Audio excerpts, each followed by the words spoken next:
Hey, what's up, collecting crew? Welcome to Hot Talk episode 22. I'm Jay Feezy, and this is Feezy's Figures. I appreciate y'all being there. If you have been waiting since I initially had this planned, I apologize.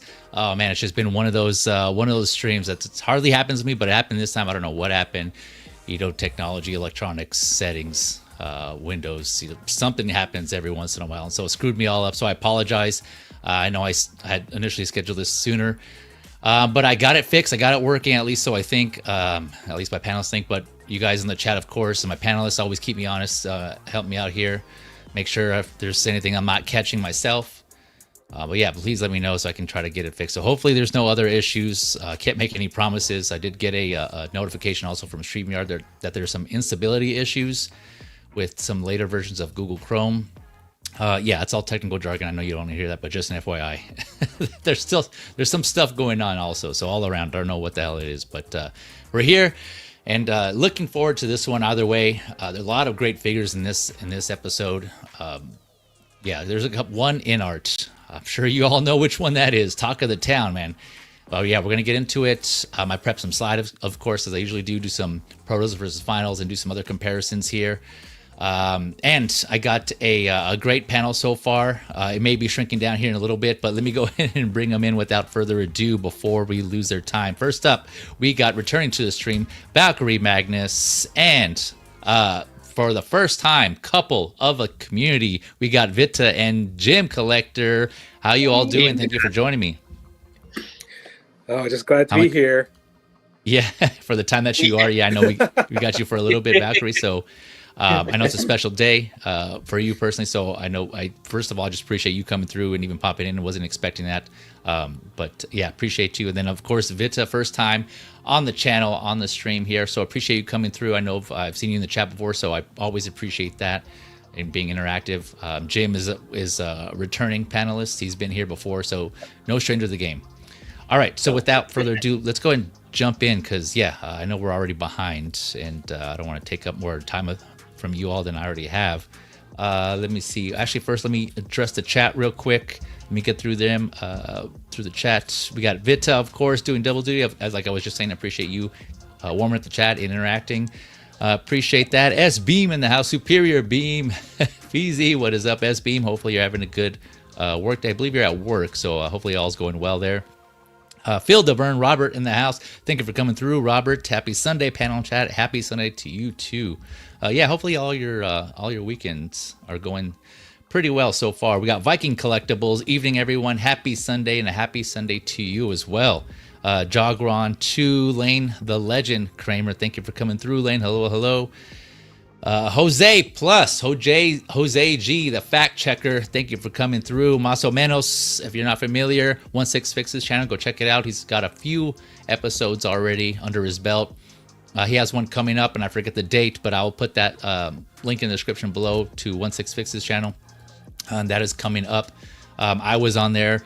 Vita and James here went head to head in that Maso Menos King Shark. That was actually a good episode. So you haven't caught any of those, go back to 16 Fixes channel. He's a friend of the channel, and you'll see the videos here on his channel. But yeah, good stuff. Thanks for coming through, Jose.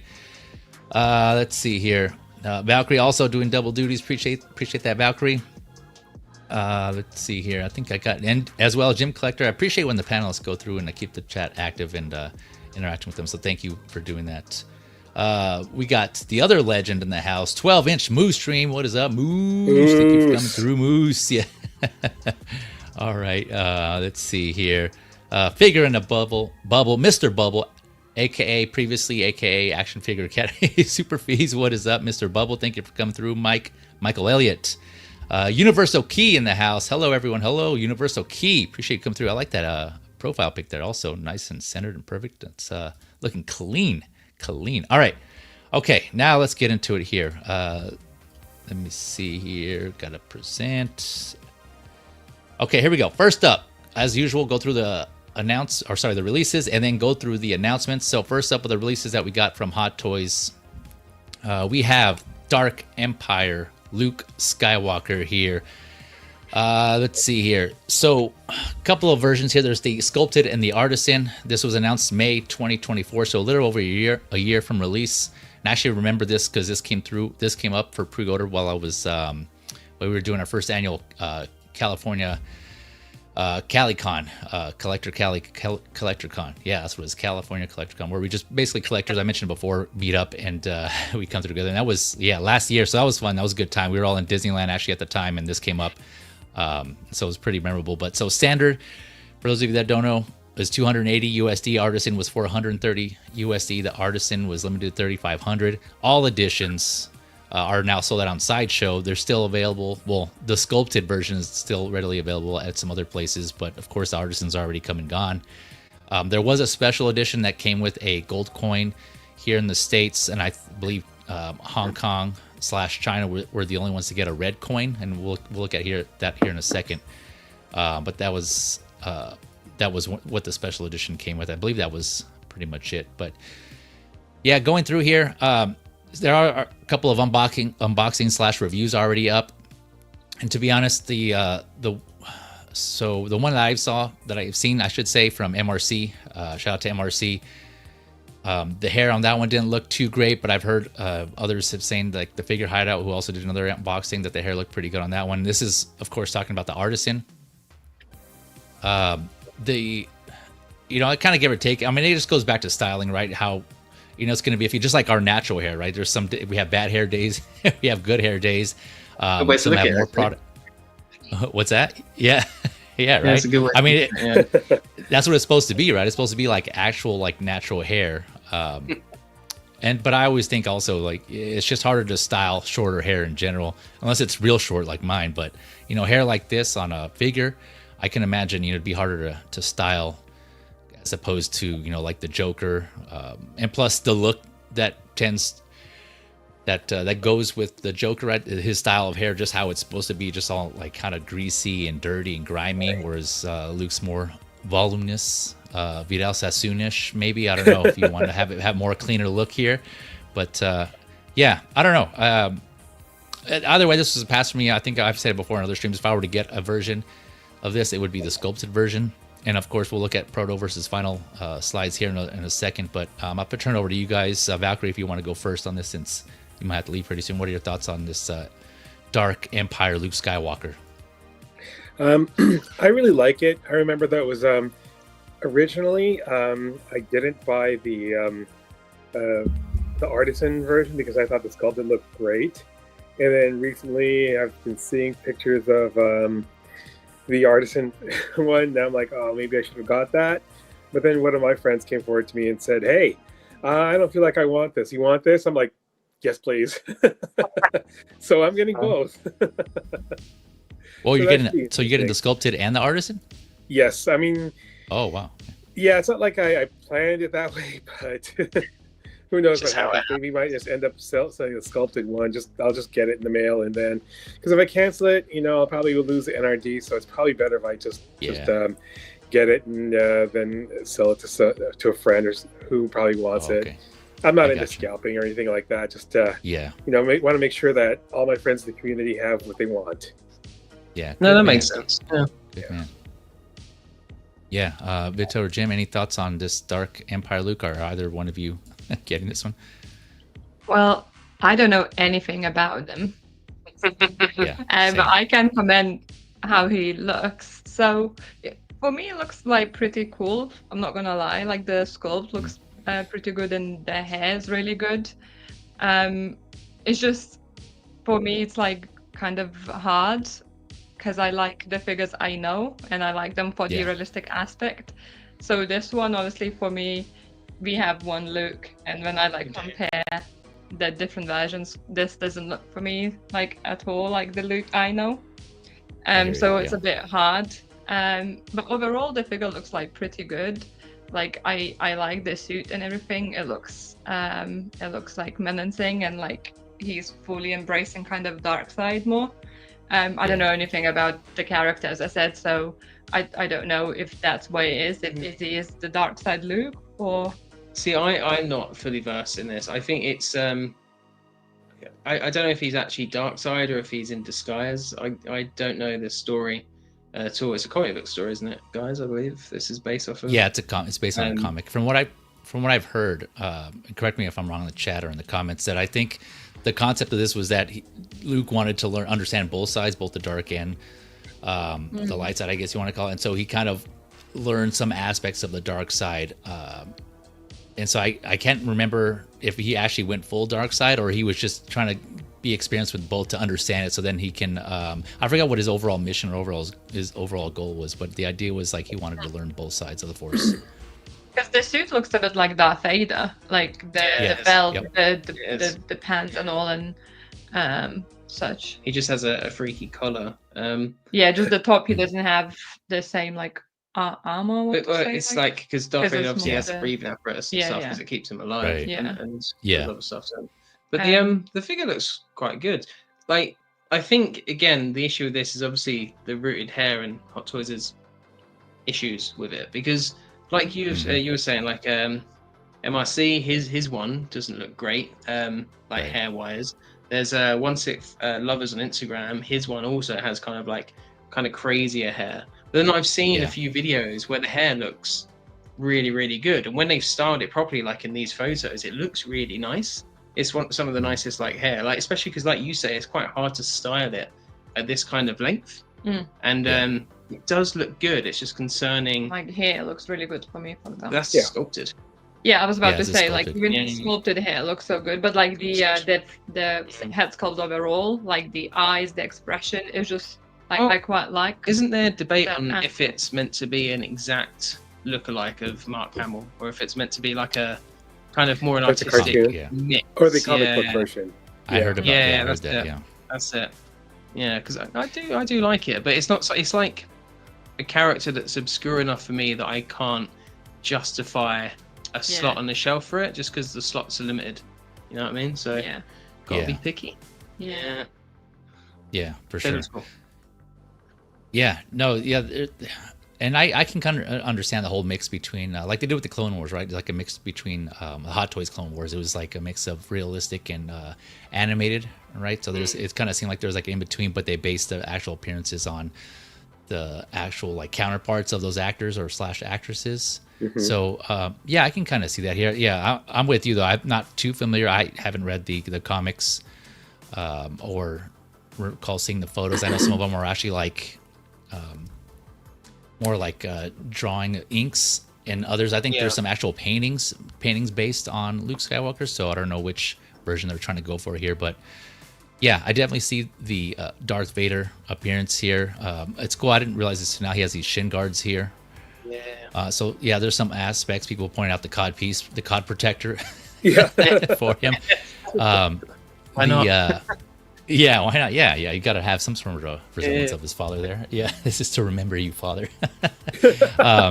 Then you have, if I didn't mention this before, for those of you that don't know, it's all right. Yeah, the belt is LED, USB powered LED, lit up. Let's see here, what else we got, as well as the saber. So he does come with two sabers, as we saw. He has Darth Vader's lightsaber, which it actually says in the description, Darth Vader red, and then his own lightsaber that he's known for, the green one, the green version. So there's two versions of that. Each one come with a non-USB powered and a USB powered, just kind of like the typical Jedi / Sith Hot Toys figures that have been coming with, right? Each of them have their here, I might as well just pull it up here. Each of them have the static and the dynamic blades. The number of hands though that he comes with, let's see, so 9 hands, which is pretty awesome. That's a good amount here. Yeah. What is the actual light of lightsaber, or is it the same as with the dark side? You can see to USB-C, which is quite good actually. They've given you two, but I'm gonna guess one will be green, one will be red. Because on the so they learn from the on dark side Anakin. Dark side Anakin, it's like a blue LED light in the hilt, and then you get obviously a blue and red blade. Yeah. But then it kind of has a blue red light to it, which is blue and red mixes, and it's neither. So you only can really have it with the blue. With the red for me. No, blue. I see. I keep mixing them up. Wait, so are you saying this is just like the previous versions where like the LED light is just in the hilt and it's just shining up through the blade?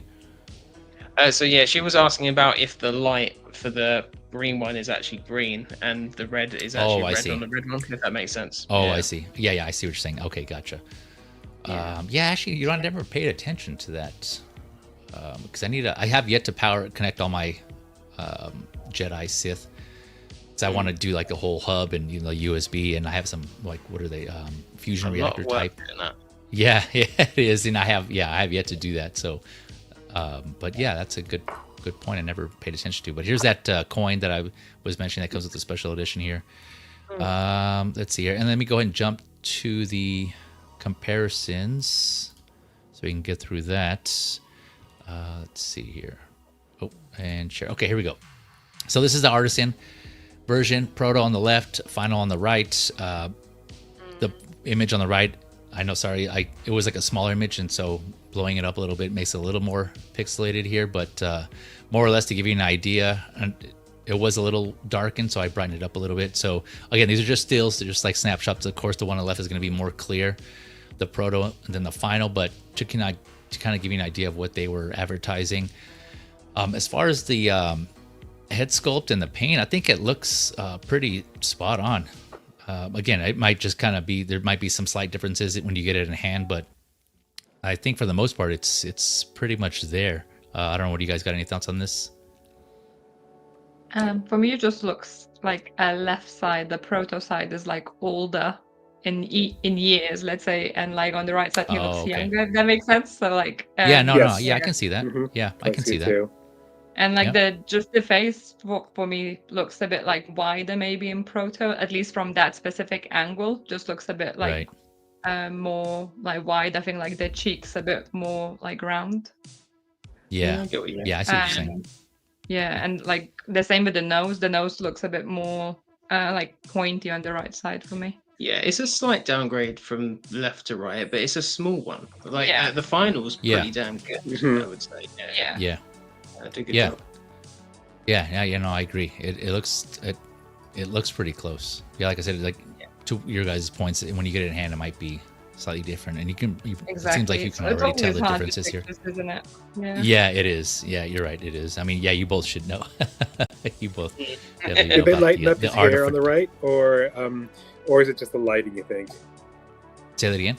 I was wondering if did they lighten up his hair a little bit on the right, or is it just different lighting? Yeah, I was wondering. I was thinking lighting, because they've got some kind of yellow light going on. Yeah, it's very harsh light going on the top of the head, so that could be just bouncing off. Yeah. Let me try to, because here it looks a little bit more. It looks like prototype here. Yeah.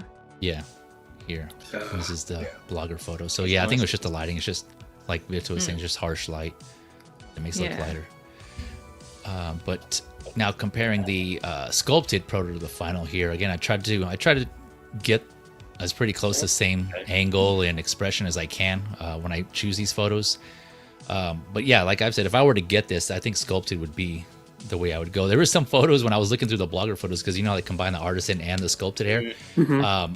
I had to really zoom in to tell like what the difference was, which one was which on certain angles. It was kind of hard to tell. So I don't know if you want to take it as a testament to how good the sculpted hair is, or how bad the artisan hair is. I don't know. Take your pick on which route you want to go on that. But either way, again, I still think this looks pretty good. But I don't know. Thoughts on the sculpted? Anyone? I like them both. But I'm going to say that. I was going to say I like them both, but I'm saying that because I'm getting both. Oh, because you're getting both. Yeah. Yeah. No, I mean, I don't blame you. You can't go wrong. Yeah, you can't go wrong either way. Yeah. Which Luke Skywalker do you guys have? Vita and Jim? You said you already have one. Which one do you have? We've got the Bespin Luke, the 2.0. One. Yeah, it's good. It's good. I got that through a happy happenstance. I won it in a raffle. So I never intended to get it. Always wanted a Luke, and I just managed to land that one quite luckily. And it's a really good figure as well. A bit older now, but it's a really nice figure. Yeah, it's good. Okay. It's good. I do like it. Yeah. Yeah, I have. Yeah.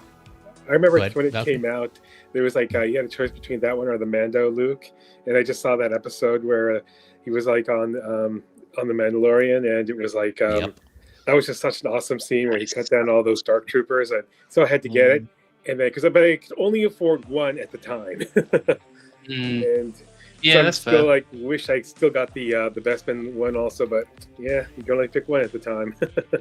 I like his black outfit as well. So if back then, if I was getting a Luke, I probably would have gone for the Mando Luke as well. To be honest. Yeah, that's the one that I picked up because, like Valkyrie said, just that whole scene, and plus, Return of the Jedi is my favorite Star Wars, and that's the representation I wanted, but it wasn't available at the time I started collecting, and I didn't want to buy it backwards, and so when I saw that one was coming out, it was a no-brainer for me, and I snatched that one up, the Mando Luke. Yeah. Yep.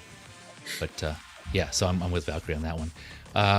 All right, so let me see, make sure I didn't miss anything on Dark Empire Luke / Count Lucula here. Let's see here. Yeah. It's like collar. He's got that gnarly collar. Yeah, that's what people were saying. So he looks like kind of like Dracula, like a vampire. I was about to say like Dracula. Yeah. Yeah, exactly. Yeah, some people were calling him Vampire Luke, or maybe just me. I don't know. That's a good one. I can see that. Yeah, right. Yeah, especially right here in this with one. The red eyes. Yeah, but give him like the Sith eyes or something. Yeah. Let me address the chat real quick. I think I just saw, let's see here, someone pop in the chat. We have Calvin, low key collector in the house. What is up? My God, thank you for coming through. Hopefully you're having a good Sunday, Calvin. What's up, y'all? He says, appreciate you coming through, Calvin. Let's see here. Make sure I didn't miss anything. Again, I appreciate you all going back and forth in the chat, having conversation there. Appreciate that. Okay, all right, making sure I didn't miss anybody. Okay, here we go. Next one, sticking with Star Wars, and speaking of Return of the Jedi, we have Han Solo, also released from Return of the Jedi, Episode 6. This is $290 USD. Let's see here, setting about 12 inches. I'm giving the deeds because I hadn't given them before, but in case some of you missed it, so about 30 centimeters, typical 12-inch 6 scale figure, 30 points of articulation, so pretty well articulated. Head sculpt with rolling eyes, 7 hands. He has his coat / duster, blaster pistol. His appearance from Return of the Jedi, and then he has a diorama that's kind of replicating Endor here. The fauna, the flora and fauna of Endor. He has some dio accessory with some bushes on it. This one, again, I had to get this one. This was a no-brainer for me just because, like I said, Return of the Jedi is my favorite Star Wars movie, and I like this representation. And plus, I didn't have a Han at all, or a Han in my collection. So I wanted to get this one. The expression itself, I probably could have done with like a little more like a serious one, or maybe a smiling one. I kind of know he has like that kind of smiling smirk expression. This one's kind of like a little more like concerned, or like, I don't know, guys, we gotta get into that base somehow. So what are you gonna do? You trust these Ewoks? Yeah. Yeah. So, but I mean, it's fine. It's not gonna break the figure for me, or ruin it for me. It's still a pickup. But yeah, this one is coming home. Let's see, make sure I didn't miss anything. What are your guys' thoughts on this? Oh, here's that base I was talking about with the some wood and rocks there on this Endor-like themed base. But what are your guys' thoughts on Han here, on Han, old boy? I'm excited. I can't wait to get it. I actually paid it off back in December. That's how excited I was to get it. Nice. Hoping you would get it quicker. Come on, give it to me. Yeah. The only other Han I have is I bought like an old man Han from it was like really cheap. It was like under 200 on eBay. And it's funny for that one. I actually posed it next to my Falcon Captain America as using it as president. Yeah. President Solo? Yes. Bad idea. Yeah. No, yeah, it's a good mix up. I've heard of others mentioning that too, doing like I guess he would be older. Oh, the Indiana Jones, the latest one.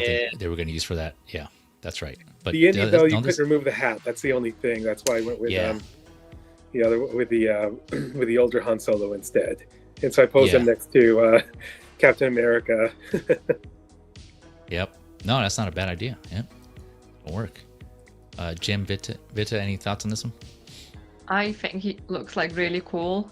Something like something I really would want to have in the future. It's probably not now for us in the books, just because we have quite limited space. We already have like Joker and some horror figures outside the cases there. We have our favorites here, my favorites. Four slots. Yeah, but we have some figures coming in, and we're just trying to kind of, so like I pre-ordered Snape, and we have Paul Atreides coming as well. And I've been looking for a Stormtrooper as well. The problem is, like, I know if you would get something like Han, I would want Chewbacca as well straight away. Yeah. For me, like, they go hand in hand together. So maybe in the future, no pun 'cause I intended. feel like at the moment our collection gets like heavily Star Wars populated. I was gonna say, so like we collect quite a lot of different IPs. So like she was saying, I have horror. You know, we've got DC, we've got some Marvel, we've got some Star Wars as well. I want to get some more Predator, Alien, things like that. So it's hard to go heavy in the line. Like Vita was saying, if you get a Han, you kind of want a Chewie. And then kind of like, where does it stop? Like you can pretty much just collect the original trilogy line as your collection. So it's hard to kind of like dip deeper into that line than, say, for example, Luke that we have, or Darth Vader, to kind of represent the original trilogy. But this does look good. I would probably, for me, hold out, although this looks quite similar, to be fair, for a New Hope Han. That would probably be my go-to. I just have a stronger attachment to that film of the trilogy. It was the first Star Wars film I saw, and for years it was the only film I saw, because that was the only one we had on VHS in my house back in the day. So for the longest time it was the only one I'd watched. So I'd probably go for that one. But it does look really good. I know a lot of people complained about the hair and the forehead lines. The hair's a bit big, but it looks a lot better here than the Proto. And the forehead lines, they're not as egregious as I remember them being. They're a bit defined, but I've seen a few photos with the lighting where it's not from an upwards angle, so it kind of doesn't highlight the wrinkles as much. So if you've got like an upwards angle of light, it's going to show them off more, and you see a lot of that in these kinds of photos. More of a front-on light, it lowers how obvious they are a little bit. So I think it's a really good looking figure. I do think, like you were saying, the head sculpt, this is a figure that could have done with more than one head sculpt, like we see them do sometimes. I reckon it could have done with all of the figures by this point should be coming at least with 2 choices. They should do, but Hot Toys won't do that. Yeah, but at this point, all of the figures should come at least with like 2 different expressions, 2 head sculpts, or at least they're DXs like they used to. But yeah, it would have been good to have more of a cheeky Han sculpt, and then maybe a serious, or even just this sculpt. But I mean, for me, this expression is like, for me, it's Han Solo. Like, I kind of, when I think about Han Solo, half of the time he is exactly. He looks sarcastic. Half of the time he is with like eyebrows like this, and like, are you serious? Are you stupid? He's a sassy boy. Always like some sassiness there, exactly. So obviously, sometimes maybe in more serious like poses or I don't know, like setup, you wouldn't want him to look like that. But over here, like, it's like this picture as well. It's like, come on, like. For me, he's like quite funny character, so it's like brings that like sarcasm, as you say, to it. But I can see the need for like more serious and, you know, not as sarcastic expression. People want both. Yeah. Yep. Well, excuse me, Your Highness.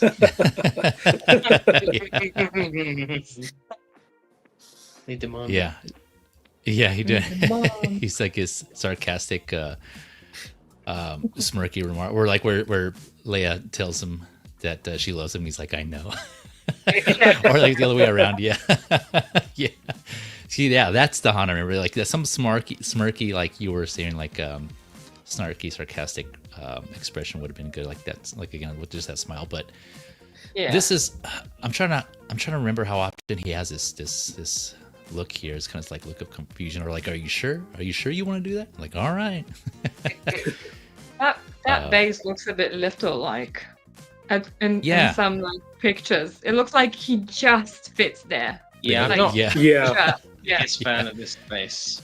It's a bit true, I thought of it Click on earlier and your then I little- forgot, your and little now I was overlap like, yeah, base. that base just looks a bit too small. Because it doesn't really work as an actual diorama Mm. because of the kind of the nature of the rest of the base. Yeah, it's got that foliage on Yeah. it. So I kind of want like a full foliage base, if that makes Yeah. sense. Yeah. Yeah. But this I hear seems you. to be the new hit base that they use for Star Wars. So Well, it should be a That's bit really bigger reason- because he barely fits on it. you tell them. Yeah.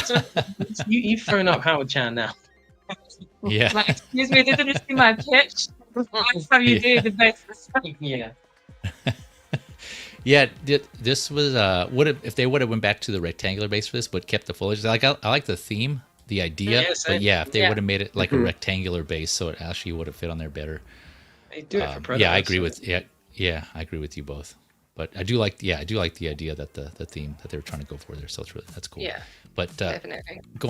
switching over to the proto versus the final here. So yeah, again, I had to lighten up the final just because the Hot Toys blogger photos are usually pretty dark, or they're not really well lit. At least I don't think so. So I lightened it a little more to get a better idea of the face sculpt and the paint. But yeah, Jim, to your point, I mean, I've always remembered that the wrinkles in his forehead kind of being that prominent, and then you can kind of see here also in the proto, the hair looks again, it might be just the angle. This is just certain photo with certain lighting, so the hair looks about the same to me. It looks more detailed in the proto, but again, Yeah. overall, I mean, nothing that's gonna break the figure or ruin the figure for me. It still looks good either way. I don't know. What do you guys think? No, I agree. The hair thing lost a bit of detail, I but didn't notice that. but overall, I think I even prefer the final version, at least like from this angle. For me, final actually looks better than Proto for once. Yeah, I It's agree. just, Yeah, like it does. I never said that before, but for me, the final looks better than Proto. It looks more accurate for me. Mhm. Yeah. Yeah, that is a rare statement. Yeah, overall it does. It does look more accurate and looks a lot better. Yeah. It was funny because people were making fun of the hair, but I think at the time when people first saw it, they were like, they don't remember that from Return of the Jedi that he had like thick hair back in Yeah. Return of the Yeah. Jedi. Yep. Yeah, I saw a few Yeah. people mention that, like, if you look at him in that film, he does have that hair, but he has like bits that kind of, like, his forehead's not this exposed for a lot of it. He has like strands coming down. So maybe if they'd have Oh, done I something see. a bit like what they've done with Superman recently, like just a few strands coming down, it might have kind of helped that a little bit. Because you're right. yeah. Because I was saying the hair doesn't look as big now, but you're right. It looks pretty much the same Proto Yeah. Yeah. to final in terms of like volume. But yeah, it's Yeah. definitely softer on the release, which I wouldn't have noticed without the side by side. So that's quite interesting. The sculpts, yeah, the sculpt looks pretty good on the final. I don't know if I'd say better. I'd say roughly the same. You can see there's more on the Proto. It's basically a custom at that point, right? So it's more detail on Right. the skin. Yeah. Some of the blending sure. on the forehead lines is better. The eyebrows. The yeah. the eye crease and the eyebrows, yeah. So like just the eye crease in like the side here generally looks better on that, and the lips look a bit more realistic. But no, they're both good. Yeah, I think this is they're getting closer and closer from Proto to final. It seems with a lot of their figures. I like you know how they had this certain crease here in the bottom lip in the middle.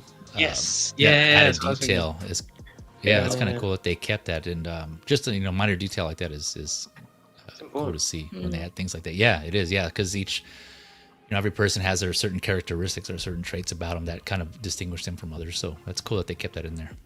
They've got One the thing scar that Ben Thomas Yeah. said I thought was funny last time. He said Yeah. that with the creases on his forehead, it looks like he could swipe credit cards on his forehead. Yeah. Or tap now. Yeah, now you got the card to chip. You just yeah. tap on his forehead. Yeah. I don't Yeah. need to swipe Went it. from swipe to tap. Oh, Yeah, yeah. no, but yeah, they have like like me for instance, I have like like this prominent, you can't see here, but there's like this line here in the middle from probably always like furrowing my brow or something. So that's just like there. So I guess for Han, this is like the equivalent for him. Yeah. Or Harrison Ford, he just like has these lines on there that's just like on his forehead. I got to go Yeah, back they and look now to always see if he has got them those. aligned. But Yeah, Probably why Indiana Jones wears a hat then, huh? Yeah. I'm curious now. I need to go back and see if like they're pretty prominent there too most of the time. There, and I never paid attention to that. It's kind of funny also how these figures kind of when they come out, we notice certain things about a person that we wouldn't have realized before. And you're like, oh wow, Harrison Ford has quite a few lines on his forehead. But it's just kind of interesting how these, again, like the whole lip thing I was talking about. Let's see here. Let me address the chat, and then we'll go on to the next one. Let's see. Where am I at? As Beam saying, the last two Harrison head sculpts have been great too, even if they are the older Harrison. Yeah, I think I agree with that. Yeah, this is kind of adds to it as well. Let's see. Moose saying, I pre-ordered this Han only recently because I couldn't make him my first Han in my collection. Now that I have the New Hope Han and Han. Yeah, that's right. Yeah, you picked those up. Congrats on those two pickups. Moose, you got the Han in Disguise and a New Hope Han. Yeah. I accept the new Han. Yeah. I therefore accept it. Yeah. We got Ben Thomas in the house. What is up, Ben Thomas? Hey, everyone, he says later on after this stream, or there may be some overlap there just because I started earlier, but later on today, the Ben Thomas Show, Let's Get Nuts, will be taking place. No shortage of content today on this Sunday. So yeah, be sure to go over and check him out after this stream or during, whenever it starts. Your preference, your pick. No offense at all. But thanks for coming through, Ben Thomas. I'm sure you're still prepping for your show as well. And of course, don't want to forget the movie canon, Gio in the house. Awesome panel. Thank you, Gio. Hello, everybody says. Also, later on, he's got a stream as well, later on in the evening, Pacific time.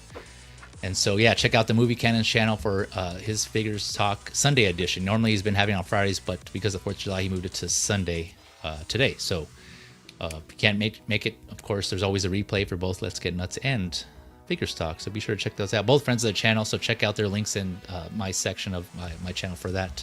If you want to check those out. Thanks for coming through, you two. Let's see here. We have Frico Calico. Nice. This says, the wrinkles don't bug me. It's just not the most heroic or badass expression. Yeah, that's what I'm saying. I agree with you on that one. Beautiful figure with less than heroic expression, in my opinion. Yeah, that I agree with. Yeah, it's well put there. Thing there as well. That was cool. Which thing? Oh, yeah. Is that who that is? I was trying to figure. Oh, yeah, it even says in the bottom. Yeah, Luthen. Yeah. Like a caricature version of Luthen. Yeah, that's quite cool. Like where you go somewhere and like you sit down and someone just draws you and they draw like exaggerated features. Yeah, the cartoon version with a big 5 head and like a long nose or something. Let's see here. Make sure I didn't forget anybody in the chat. I appreciate you all coming through again on this fine Sunday, this fine weekend so far. Okay. All right. Before we go on the next one, Valkyrie, how are you sitting? Is this a good time or do you want to keep on trucking? Actually, probably would have to leave now, actually. Okay. Gotcha. Sorry about that, but I appreciate the time with you guys. Yeah. Great to see you guys, team with you guys. Yeah, thanks for coming through again. Appreciate it. Yeah, sorry again, it started late and you couldn't stay longer. That was my fault. Again, the technical issues, and so you didn't stay as long as you want to. But again, I appreciate the time that you were able to stay. So have a good rest of the day. Have fun with the family. Give them my regards, and we'll hopefully catch you on the next one and/or in the chat. Okay, definitely. All right.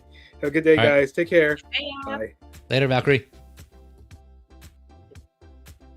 All right, yeah, so I forgot to mention at the beginning of the stream, I will put my panelists' link to their socials in the description below after the stream, including Valkyrie Bagnus. You can check out his Instagram, of course, as well as Vita and Jim Collector, Vita, aka her geeky side. Both great figure photographers, so if you haven't already checked them out, I will put those in there for your enjoyment. Check them out and show them some love when you get a chance, because, they're doing some good stuff over there, which is awesome. Not only are they... that we rarely see a couple in the community kind of sharing this hobby, but they're both photographers, so that's awesome. Kudos to you two, and you guys are a unique pair for sure. Let me give you one of these here. Yeah, so that's awesome to see. Because usually for collectors, right, who have significant others, they kind of do their own thing. They this is more for us, and they're like, okay, you enjoy your hobby, you do your thing, but rarely do we see an actual couple get into it together, so that's cool to see. It was the photography side of things that pulled you in a bit, wasn't it? Yeah. So it was like one. Actually, we were staying at James' parents, and he took a few of the figures to take pictures in the garden. And he was like out, and I was alone. His parents were like out as well, and I was just alone. And it was like nice weather, so I just like that figure was like in front of me. It was like Stormtrooper, and I just took the Stormtrooper and the camera out because I like taking photos as it is. And I was like, oh well, I'll see what it's all about, because obviously James was just like taking pictures all the time. And then I took some pictures of Stormtrooper, of Darth Maul, I think, that evening, and I kind of like put it aside, and we came back home, and Jim was like exporting everything to laptop to like edit his photos, and he was like, "Oh, these were." And then he was like, "Oh, these like are great. You should take some more." And then there was some encouragement from like community. I think it was like Joey, Austin, and Danny, because like when you run this stream, and they were like, "Oh, you should do a feature, like girlfriend edition."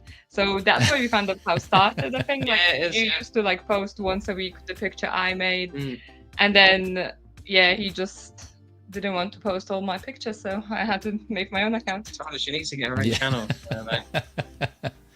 And then just make your own channel, make your own account. I'm not gonna keep posting photos. And then I chose like to make my own account. So. No, that's awesome. Yeah, that's awesome to see you both interacting and doing that. But yeah, like I said, I'll put the links in the description after the stream here, and so go check them out and see what they're all about, and show them some love if you like what they're doing. But all right, guys. Here we go. Going on to the next one here. Now we're still on the releases. So going from Star Wars to Marvel, and we have the Hono Iron Man, the first Iron Man from the Hono line. See, this was released, announced the end of August of last year, so not too far, or not too big of a gap there, less than a year for sure. 215 USD. This one I did talk about on the announcement, but this was on an episode of Figure Lowdown. I have that in the description below if you want to go back and check out our discussion on this, because I know there's a lot of things going for this one that Hot Toys aren't doing on their own, like Hot Toys figures, right? Not part of Hono. And so there's a lot of kind of unique things going on for this one, to mention the magnetically activated lights on the chest and the palms. And the price was another point of contention at the time it came out. And so, we discussed all that on the announcement stream. So go check that out if you're interested. It's at Figure Lowdown episode 19. And that's in the description, the link to that. But just to kind of reiterate, and also to remind you all that this one is released. There is an unboxing video out there from the Figure Hideout. He has done one, and I think there's also a couple other reviews. And the biggest thing, like I mentioned, that we weren't sure about that was announced for this figure was that it does have magnetically activated LEDs, right? And so it turns out it is still battery activated. There are still batteries inside it. I wasn't sure how that was going to be incorporated, like how the power source was going to be. But sure enough, you still have to put batteries in the arms and the gloves. And then in the chest, I think the arc reactor that comes out, and you can put button cell batteries in there. And once they're all in there, then you use the countermeasure dispensers, which are these discs here on that magnetically attached to his side, but you use those to go basically just touch the hands that have the LEDs and then his chest to turn those on. Seamless arms, that's another thing that was kind of touted with this. I'm showing here the prototype photos, because there wasn't really, for some reason, Hot Toys haven't put out blogger photos, quote unquote blogger photos for Hono figures. It's kind of interesting. I'm not sure why. There's usually just unboxing videos, right? Yes, I don't know why that is, but so same thing with this one. There's just that unboxing video that Hot Toys reposted from the Figure Hideout, but so I have the prototype photos here. But yeah, seamless arms for this one, and seamless legs, which is again we've seen that with previous Hono releases, the Wolverine mainly, but not with an Iron Man. And so that's why that was kind of interesting here, because this is the first Iron Man to have seamless arms and legs, so which is really interesting, and how they incorporated the paint, and it looks good. I'm not gonna lie, from the unboxing, the unboxing video. But I don't know, you guys have any thoughts on this, or are you getting this one or no? No, it's not something I'll pick up. Again, it's just a space and money basic thing. But I'm quite impressed with this release. So I had the Hono Wolverine, which was fantastic, by the way. The price you got for that, the seamless arms, everything about it was just really good. It was a really, really nice release. This is brilliant because, like you said, like the seamless arms and legs. They could have gone jointed, and they probably could have got away with that, I think, because it is Iron Man. But then it would be less accurate to the comic, right? Because he doesn't have jointed elbows and knees, because it's not like that. So I think they did a really good job to do the silicone there, and it's interesting to see silicone arms, limbs used in this way as well, with this kind of coloration. So that's quite good. And the magnets are brilliant to operate the light sources. I mean, Iron Man's a pain when it comes to turn on those lights and turn them off, and they don't last long enough as well. So it'll be interesting to see how long these actually last. I don't know what the light longevity is, but no, it's a really impressive figure. Posability as well, really good in this from what I can see. Like it looks like, has he got some torso crunch as well, some ab crunch going on? Or is it just the upper chest? Yeah, it's the chest part. Yeah. That's where I think there's like a ball joint there, and then the good. torso kind of looks like it just rotates around. Yeah, That's cool. that's good. They've done well, and I even like that you can see the eyes through the slits in the helmet as well. Like, I think they've done a really good job. And what is the price point on this? I never did catch that. Let's see. So $215 USD. That's sure good. what the conversion is on that. Yeah, that's really good. Yeah, and that's one of the things, like I was mentioning when we talked about the announcement of this figure is that, some people were saying, some collectors were saying it was too high for a Hono, but I was kind of comparing it to other Hot Toys Iron Man, which are like 400 plus. And so if you kind of look at it from that difference, it's a good price. But if you compare it to other Hono figures, then it's more expensive. So there's just kind of like, perspective, right? I was just saying it's like a perspective, a certain point of view type of thing. The entry grade, I suppose. So I can kind of see that. I was thinking in terms of an Iron Man. I was like, bloody hell, that's cheap, That's pretty good. Exactly. Yeah. Exactly. And with if you compare it to other Iron Man. I mean, it looks pretty cool, especially like if you can manipulate body that much. That's for me like really cool, because you can create like more dynamic and like realistic poses and such. Look at the musculature. Yeah, but obviously, like for me, what Iron Man I want is the end game Iron Man. And I want Downey Jr. fan. And the battle damage one, the one you had was just amazing. Yeah, I need to get the likeness and Mark 85 back in it. Like when you look like that picture as well, I think on your Instagram, it's like quite old picture. You took that with your phone as well. Yeah. But that photo is just, for me, it's just so good. It looks like a snapshot of the movie, just like a still of the movie. That figure for me was quite epic. So even before I started like taking pictures and all, I would get like quite excited, check out these figures. So I wouldn't be allowed to see them before he like films all the unboxing video and all, and then just I would be allowed to come and see. Wait, pardon? You said you guys had it, so you don't have it anymore, that 85 battle damage, the Mark 85? No, I don't. I swapped it out because I only had one detail at the time. Obviously, now I've got 3. So I sold it on to get something else, and I've regretted it ever since. Yeah, there were a few of those for you. At one point, like we had quite few figures, and they were in display. The only survivors of Marvel now is Hulk, Rocket and Groot, and Deadpool. So I need to. Oh man! Unfortunately, that's all we have. That's all we have at the moment. Yeah, we will rebuild. We will rebuild. Yeah, we will rebuild. Yeah, I like that. He'll make the way back in the collection. Mark 85 will get there eventually. Yeah. Especially I'm start getting like what you say, like itchy hands or something to get something like on, because like I'm saying I got pre-order, but I don't have my own first figure yet. So I'm really like keen to get one. Because all these figures technically are James's, so I don't have my own figure yet. But he's nice and sharing with me. That's to be exciting to see when that happens. What your first figure will be. It's kind of like I guess I'm super taking bets here. See if we can decide, if you figure out which your first figure will be. Yeah, I was looking at some like few months ago, because there was like sale was I don't remember which website you showed me to, and I was like quite close of getting what's her name? So bad with name. Wonder Woman. Wonder Woman, but the Green Lady. Oh, Nebula. Gamora. Gamora. Yeah. I was like, Gamora? Nebula. No, you just spoke about. We were talking about Nebula and Valkyrie. Yeah, Gamora. And then was Wonder Woman. And then I was checking out getting obviously the Chris Pratt as well from Guardians of Galaxy, because James had that figure as well, and I really liked it. But that's the like I already can feel myself. I can't get just like Gamora and then don't get Chris Pratt to go alongside. I just can't. Like Star-Lord has to be part of it, especially like we have Groot now as well. So it's kind of that's where my mind was going. Like we need another character to go with it. So I'll see. I'll see how it goes. But I think soon I'm gonna get my hands on something. Nice. Yeah, looking forward to seeing what that's gonna be. We'll see. We shall. I'm sure you'll take photos of it and you'll post it on your IG. 100%.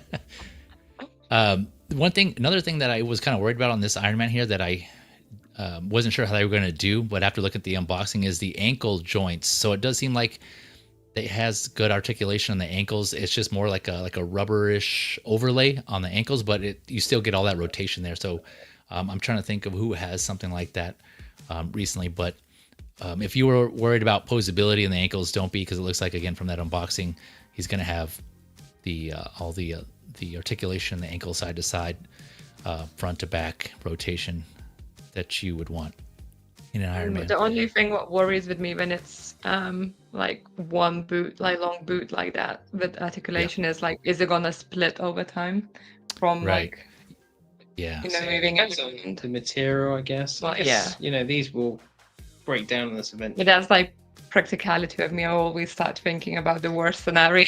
The only thing I'd like to see in toe articulation would have been good, because they had that on the Hono Wolverine, and it was like it's jointed, so it's not quite as like sightly. It's a bit unsightly, but like it just really made posing a bit more fun. No, I felt very solid at Wolverine. That was really good. Yeah, no, for sure. I agree with you on the concern about the longevity. And I think a lot of collectors are as well. It's like we just kind of one of those things where you have to kind of wait and see how that turns out, unless some people already have an idea of how that's been or how it's holding up or if it's going to crack or anything like that over time. But here this is a reason why I was concerned, because here you can see the ankles, they don't look like they're being you can rock them from side to side, and so that was got a little concerning there. So that's why I but apparently that's not the case, again, from that video. Another thing I come to find out that he has some semi butterfly joints. It's not like your typical butterfly joints where they have like either like it's like a ball and you can kind of rotate it back and forth.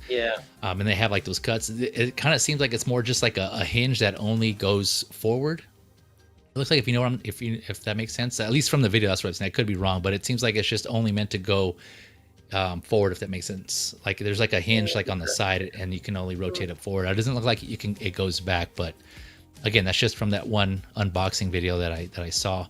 Either way, I wasn't expecting that though. So it's kind of cool that they did that. They incorporated some sort of articulation where he can bring his arms more forward in front of him. Yeah, they've done a good job to make it as posable as possible, really, which is what you want from these kind of more comic book based characters. I thought. Yeah. No, for sure. Yeah. And overall, this seems like it's a well done figure, from Hono, and it being an Iron Man. Yeah, like you both mentioned, it's a comic representation. You can see that image there in the background and how they use like a pose where they try to replicate that. So yeah, big right here. Yeah, this pose here. So I think this is a win for Iron Man fans. But again, I think the only concern that I had also on the announcement was just the longevity, like you both were saying. We'll just see Hono in general, right? Especially that Wolverine. We can say the same thing about the seamless arms and how long that'll hold up. And that was just, I think, the consensus of the concern on Hono figures is just, they're lower priced, they're entry grade, quote unquote entry grade, but how long will they last? I guess we'll have to just see, because they're still new, so we haven't got to that point yet. Yeah. But all right, any of you got anything else on this Hono Iron Man? No, not really. Okay, let me address the chat and we'll go on to the next one. Switching over to the announcements here. Let's see. Sorry, all in the chat here. I want to make sure I don't want to forget about you guys. But I apologize. I won't be able to get through all of them because I know there's a lot of messages here. Ben Thomas said, "I'm here for Jim." Vita called me old the other day. Oh, dang! Yeah? Revenge. That's yeah. rude. Yeah, that's rude. I'll have words with Ben. Don't you worry. Let's see. We have, don't want to forget about my guy, Mitchell Lawrence in the house. Past this comment here, but I'm late for this one. He says, I have the Return of the Jedi Hono pre-order. OT characters are a must-have for me. Yeah, I think if I recall correctly, you were saying you wanted Empire Strikes Back figures, if I'm not mistaken. Those are the ones you were really wanting, including a Han. But I'm with you, man. Return of the Jedi Han is coming home. Coming home. Let me see here, make sure I didn't forget anyone else. We got MB Dyson in the house. What is up, Mr. Dyson? Miles Bennett Dyson 829. Thank you for coming through. Hopefully you're having a good weekend so far, my man. S-Beam saying, Hono Iron Man, I'm still waiting on this one too. A little upset about the batteries. Yeah, I know. I think S-Beam was on that episode when we were talking about this, on how they were going to incorporate this, if it was going to be, I mean, it didn't mention USB, but we were just both talking about ideas, or maybe it was on another Iron Man figure, how, they could start at least doing some sort of transition and incorporating a USB. It would be really cool if they had a magnetic base, where if you put it on that magnetic base, it turns on the lights. Awesome. I think, so cool. I think, I don't know if it was Blue or Beam that suggested that. The only thing is, right, you would have to have contacts at every point where it would light up, right? Hands, legs, chest, head, or it would be kind of difficult. And then over time, I was thinking like those contacts could deteriorate and the connection won't be as good. I was thinking maybe they can do like a hybrid, maybe have certain points be either USB or magnetically activated, like you were saying, and other points still be batteries, that at least do it that way, because then you got to worry about articulation, right? If if there's wires going through, exactly, so it's just it's definitely a challenge to engineer. So that's why I can understand now why they're still sticking with batteries. You have to sacrifice something, right? It's either gonna be articulation, less light up points in the body, longevity. I don't know, there's just a lot that they have to consider here. So maybe there's we'll just keep doing what we're doing. It seems to work, to the annoyance though of like the collectors and the whole batteries and that whole situation. So that's true. Let's see here. Feel the Burn saying, I'm still good with my Hot Toys comic Iron Man. At least you get blast effects, Tony Stark unmasked sculpt and briefcase. Yeah, that's another good one for those of you wanting a comic Iron Man. There's that Comic Origins one, which we'll come back to, or a variant of that here in a second. But that's a good offering. This is, again, the Hono, for those who don't want all the bells and whistles, just kind of want more like a bare bones comic version, which is, I think, what Hono's aiming for. Just if you just want a figure and you don't need all that extra stuff, then these are a good option for those collectors as well. Frico Kaliko saying, Hono did such a good job. This guy leaps out of the page. True. Any reason? Right. Like we were just saying. It's just it pops, the colors. Again, I don't know how they did it on the silicone arms with it having that paint infused. I'm curious to see, like a behind the scenes or something, or like how they're probably not going to give that up. Maybe one of their secrets or something. But it's cool how they did that though. Yeah. Let's see here. Appreciate that, Beam. Make sure remember to hit that like button. Y'all, great to see you. Appreciate that, Beam. Beam always reminding me. You guys are finding this entertaining, informative, educational, whatever it may be. I appreciate it. Just don't forget to hit that like button if you can. Much appreciated. Let's see. Okay. All right, here we go. Going on to the next one. I think I got everybody. Okay, so going from one Iron Man to another. Yes, another Iron Man. I know that's one of the complaints we get from the community. Another damn Iron Man. But this one, oh man, such a beaut. Okay, this one is going out to the announcements. Like I was saying, this is the Iron Man Mark III Stealth Mode version 2.0. That 2.0 there. That I missed that initially, but it is a 2.0. So this has yet to go up for pre-order. This is a Hot Toys exclusive. So looking at the secret base posts, the converting directly from Hong Kong dollars there, this is set to be about 341 USD from Hong Kong / China. If you incorporate a Sideshow markup for us in the States or wherever, for those of you who get your figures from Sideshow, that's going to be about $400 to $409 USD, give or take. That's just an estimate, right? That's like with a 20% markup. So it kind of gives you an idea of what the price of this could be when it comes up or when it goes up for pre-order. Limited to 400 in Hong Kong and 2,500 in select markets overall. So probably take away that 400 from that 2500, just like 2100 everywhere else.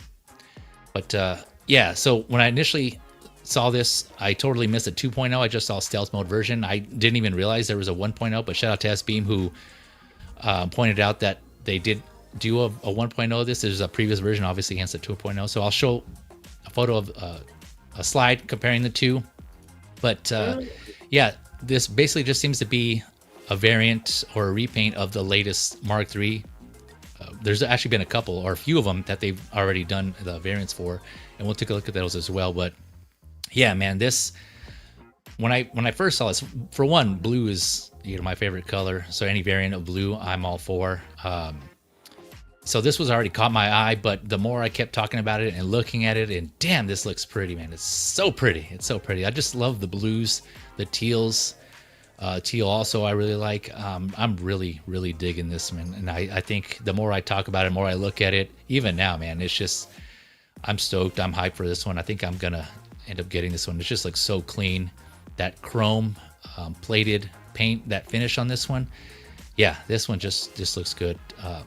Similar base as the recent variants that came out, that circular LED base that we'll look at here, but it's blue and the light is red, I believe it looks to be.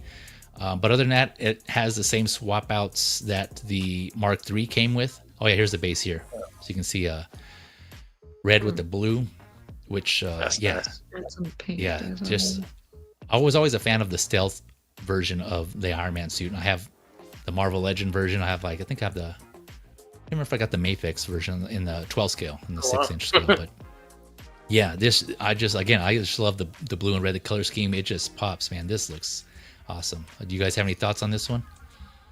So I initially was like, oh, another Iron Man. Yep. Yep. But the more I look at it now, it looks actually pretty cool. And blue is my favorite color as well.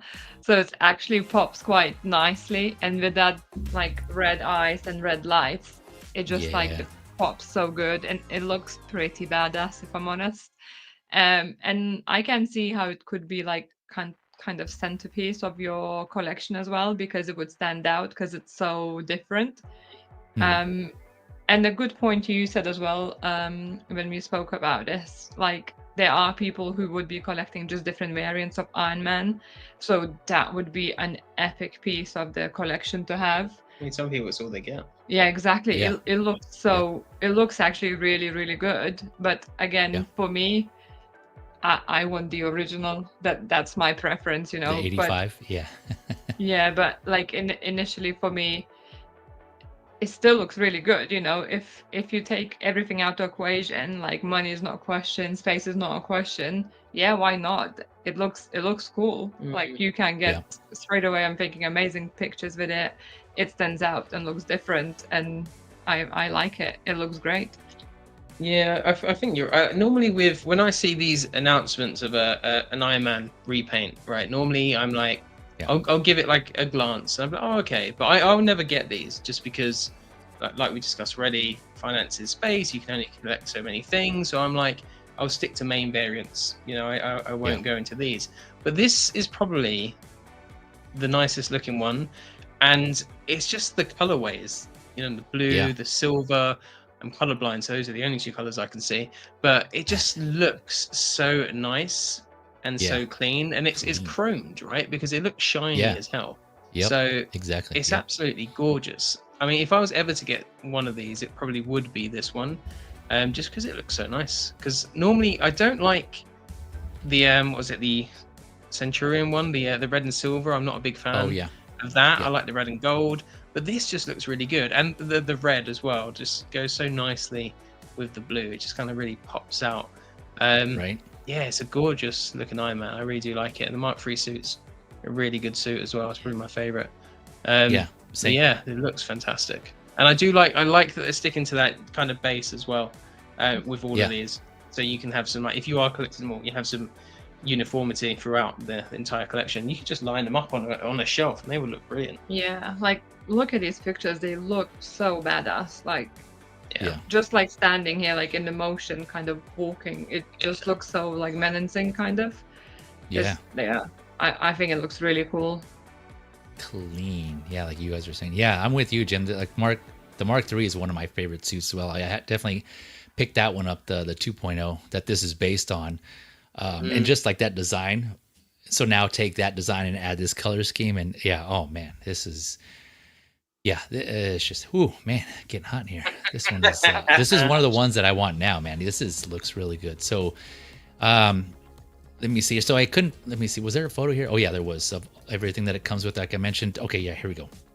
So yeah, similar accessories to what has come before on the different variants, like I was saying. So you get 3 pairs of hands. You have the open palm, the one with articulated fingers, and then the fists, and then that base that I was saying here that we've been getting with the others here. Like I already showed you, you got the flaps that you can open the back of the calf.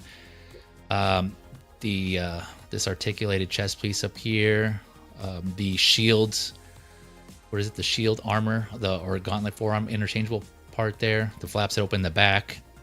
The rockets here on the right arm, the right forearm there. So yeah, pretty much the same parts that we've seen on the other ones, except there's no battle damage interchangeable parts, right? That came with the Mark III. That's not here. This is all just meant to be clean, bright, and All I shiny. can think of now that I would be like posing it to take picture with all the little flaps open, it would fall and I would break some. Yeah, I know. I have to be like really, when I try to open it, you're like really careful and just like, oh man, I get all nervous and I start sweating. Like Indiana Jones when he's doing that thing when he's, swapping the, whatchamacallit, that monkey shrine with the bag of sand. Oh, just trying to be real careful. Yeah. And posing Every this time up. I take pictures and like this, something falls, James is like from the room, what happened? Yeah, what was that? What happened? What was exactly? What was that from the other room? You're just like yelling it. Yeah. One was it. Nothing. Yeah. Do you wear gloves when you guys pose these up? No. I No? don't, Okay. but sometimes I feel like I should. Yeah. Sometimes I'm a bit This like, one- I'm a bit worried about it. Yeah, Fingerprints like and this that. one exactly. I was gonna say fingerprint magnet for sure. I always make it a point in any Hot Toys figure I handle to wash my hands, right, to get rid of the oils. So, Yeah. and I really don't wear gloves either. I just wash my hands beforehand, and then then I kind of pose and do what I need to do. But I probably should start wearing gloves in certain cases. But yeah, so like I was mentioning, this is like it says here, like I missed initially, this is a 2.0. So the 1.0 came out, like Bean was saying here, 2015. So yeah, I went back and once he pointed out it was a 1.0 in our chat a few days ago, I went back and looked, and yeah, sure enough, 2015 summer exclusive, Hot Toys exclusive. You can see on the left, and that one was based, I'm pretty sure, on the Mark III that came out around that same time. So the paint isn't as it doesn't pop. It doesn't have that chrome plated finish like this new one does. So it's a little more matte looking. But the color scheme is still there. You got the blues and the teals and the reds where they need to be. But yeah, man, just that chrome finish that they came out with, starting with the Mark II, I believe, in the latest iteration. It seems like they're incorporating that now into these Iron Mans, and yeah, just that makes a difference, like night and day, man. It's just comparing these two photos here. Yeah, it just looks Like awesome. you can see like the waist as well is more cinched in on the new one. And so it's kind of makes the shoulders more like bulk and Gives it more of a V taper. yeah, and makes it a bit like more Oh, yeah. intimidating, I think. Differences in the Right. armor as well. It looks like almost. Yeah, like Yeah. some update. You're talking about like the right here in the waist here, how it kind of tapers in more. Is Yeah. that what you're talking about? Yeah. Yeah. Okay, I see what you're saying. Yeah, and I'm sure Yeah. they updated some other parts to it as well. Looks like maybe some of the shoulders. Yeah, the armor is having- definitely like more detailed. It feels like it's a bit more small pieces put together, rather like Yeah. on the left you can see the pieces were a bit chunkier and not as like dainty looking. Sometimes I forget how far like figure making's come in the last like 10 years, and then you see these side by sides, and you're like, God, because like back in 2015, we'd have seen that and been like blown away by it, like oh my gosh. Now you see it compared to the new one, you're like, I wouldn't touch that with a barge pole. Like it just doesn't look anywhere near as good. Like you said, it doesn't pop. Like the colors are a bit muted. It doesn't look as intimidating or as imposing in any sort of way. So yeah, it's crazy like how far they've come. So like, that's impressive. It kind of makes you wonder where they'll be in 10 years time again. What are we gonna have in 2035? Might not even have Iron Man anymore at that point. Who knows? It might have finally been burnt out, but we'll see. Yeah. Well, Yeah, no, that Yeah, Batman, Joker could all Iron Man. Yeah, those people could just be burned out by those. I don't know. But then again, there's always new generation of collectors, right? Yeah, exactly. But yeah, to your point about technology, just in general, right? And I know a lot of streamers and collectors. I mentioned this also. It's just I always like to use the analogy of video games because I know you're a fellow gamer as well. Jim, right? You compare head sculpts or certain figures going from, like, if you're PlayStation fans, PS1 to now PS5. Back then we were saying how awesome or how great they looked, but comparing it nowadays, going back, you're like, ugh, what the hell? Yeah, I remember I was playing a PS1 game today, and it was Dino Crisis 2, and I remember the cutscenes. They used to do those like CGI cutscenes, right? And I used to think, I can't wait till like just a normal game has graphics that look that good. And now those cutscenes look awful. Yeah, so bad. The graphics we have look so much better. It's crazy how far that's come. It's absolutely insane. Yeah. I remember when I completed the Red Dead Redemption 2, and Jim was like, nice. It's my favorite game like ever now. Like nothing, like I didn't play better games so far yet. I literally, like, a couple months ago I replayed it, and I don't know, like within a month, like over the weekends, I think I replayed all game again. And James was like, "Oh, you should do the first one." I was like, "Okay." And I remember, like, here we I go. turned it on and I was like, "What is this? Where's all the cinematic sceneries and everything? Where's that?" I complete it, but I wouldn't probably replay it at this point because I just enjoyed all the artistic aspects of the game as well as the story. But I just remembered, like, the difference, and like I remember him saying, like, "Oh, back in the day, this was so amazing," like the horses and everything, like they were so cool. And you can see how far it come at this point. That's one I have. I need to go back and beat it. I know S-Beam here is also a fan. Red Dead Redemption 2 is the best game of all time. I disagree. I think Mortal Kombat for the Sega Genesis is the best game of all time. But no, that's something I do have, but I need to go back and play it. I started it and I dropped off. I need to go back and play it. Because I keep hearing good things. It's in my backlog. I have quite of a backlog. Do you have a backlog of games, Jim? Yeah, I feel you. I feel you on that. Yep. I gotta play it. But no, that's awesome that you both completed that. So it sounds like it's a highly rated game. Yeah, I love it. Time for it. But so I also mentioned there's other variants, right? So this latest one is a stealth one. So far, Hot Toys has come out with these other, I should say, two other variants, right? So on the far left, you have the Mark III. That was the latest one, the 2.0 that they recently did, and then in the middle here, you have the gold version that was exclusive that recently came out as well. That was also a Mark III. On the far right, you have a Mark III, what they labeled red and chrome. And I think this is based on, so this was kind of weird because there was another one that they did for a special. I think it might be the same one that the whole Coke promotion, like Hot Toys, I think they partnered with Coke, where they made certain ones for like a giveaway. I think you had to enter some contest and there was like very limited.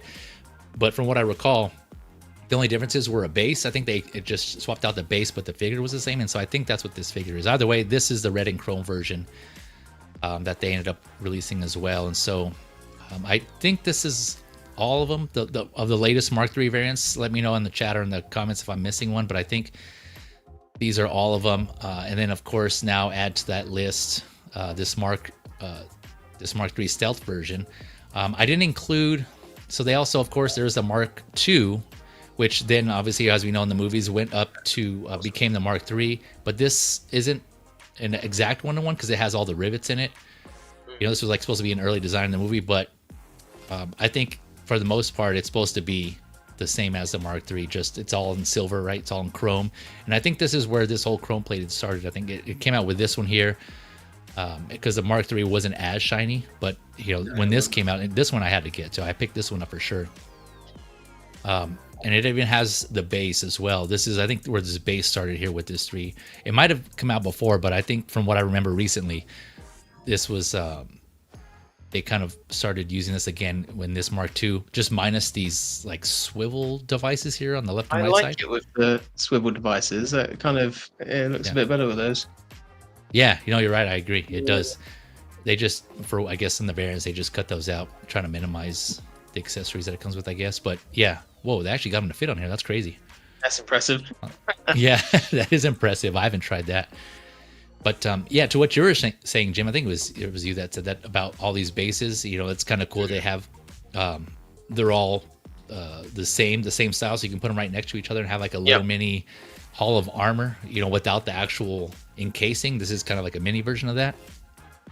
So that would be a cool display. But yeah, so this is the Mark II. Like I said, I didn't include it in the other variants just because, again, these are the Mark III versions. But just an FYI, you know, if you wanted to get that Chrome or you have that Mark II Chrome version, you want to put it up with these, totally fair. It's your display. It would still look good either way. You know, display how you want. You do you.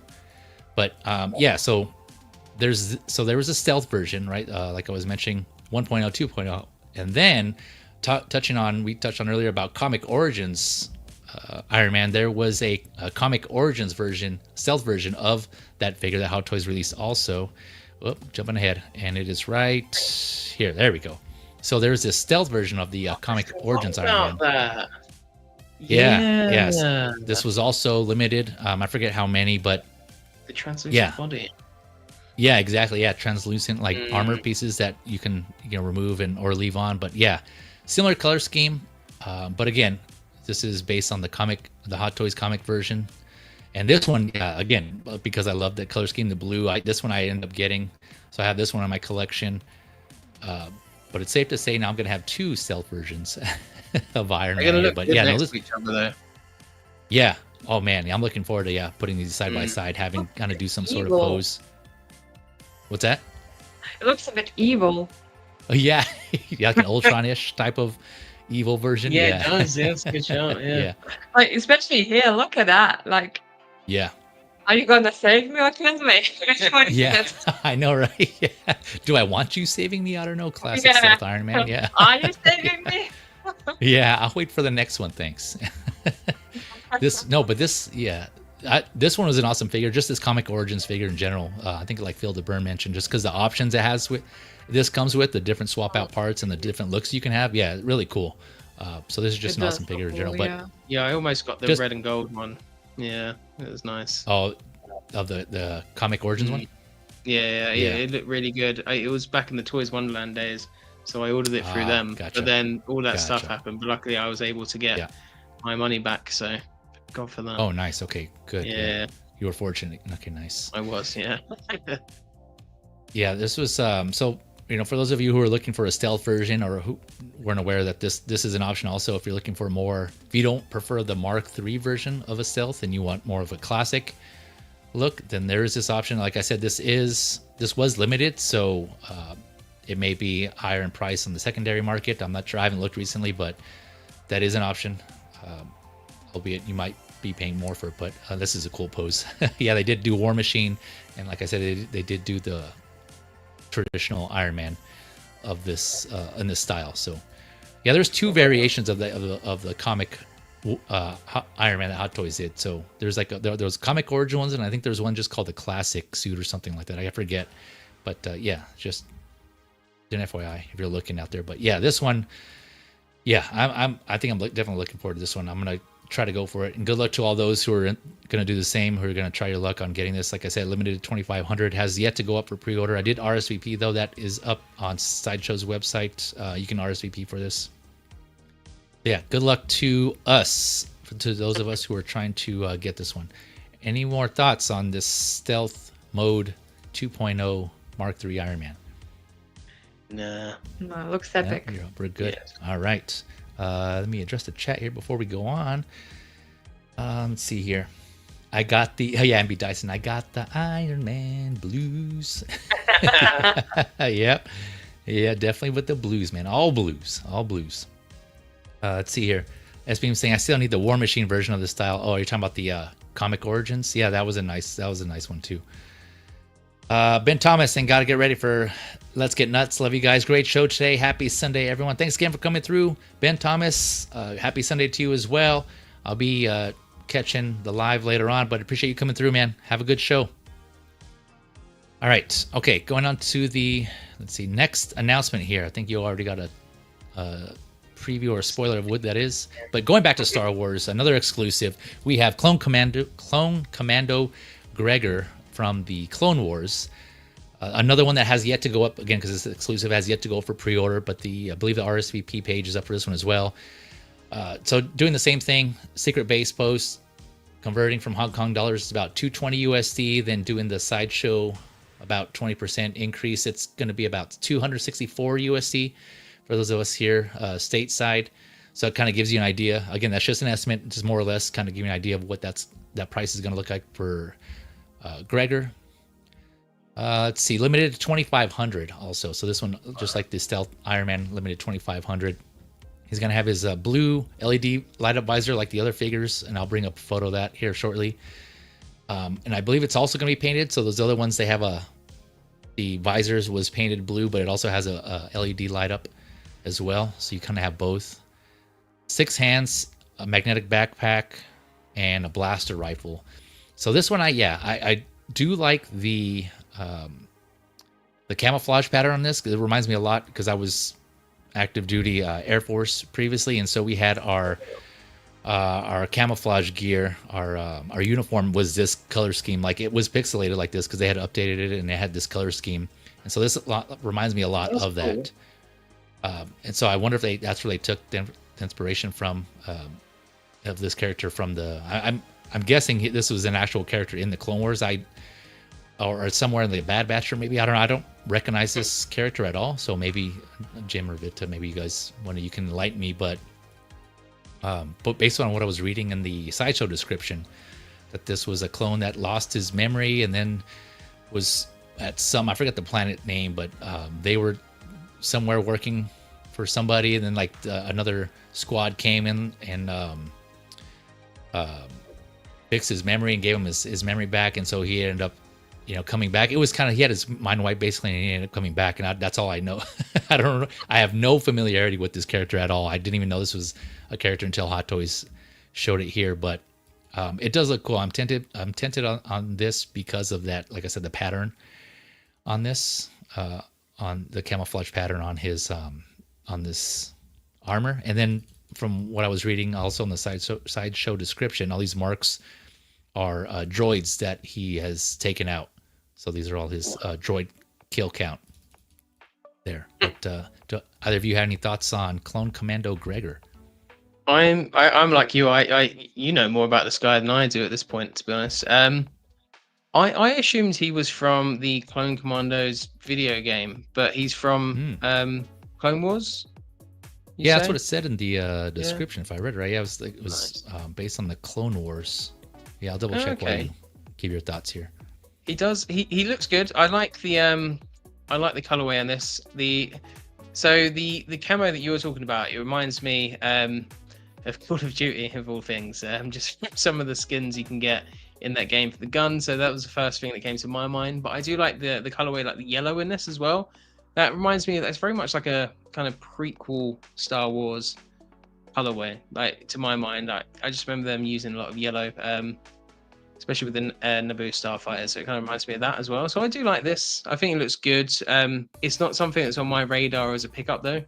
I just don't know the character. And if I was to buy more troopers at this point, it'd probably be more OT troopers, to be honest. I quite like their design. Gotcha.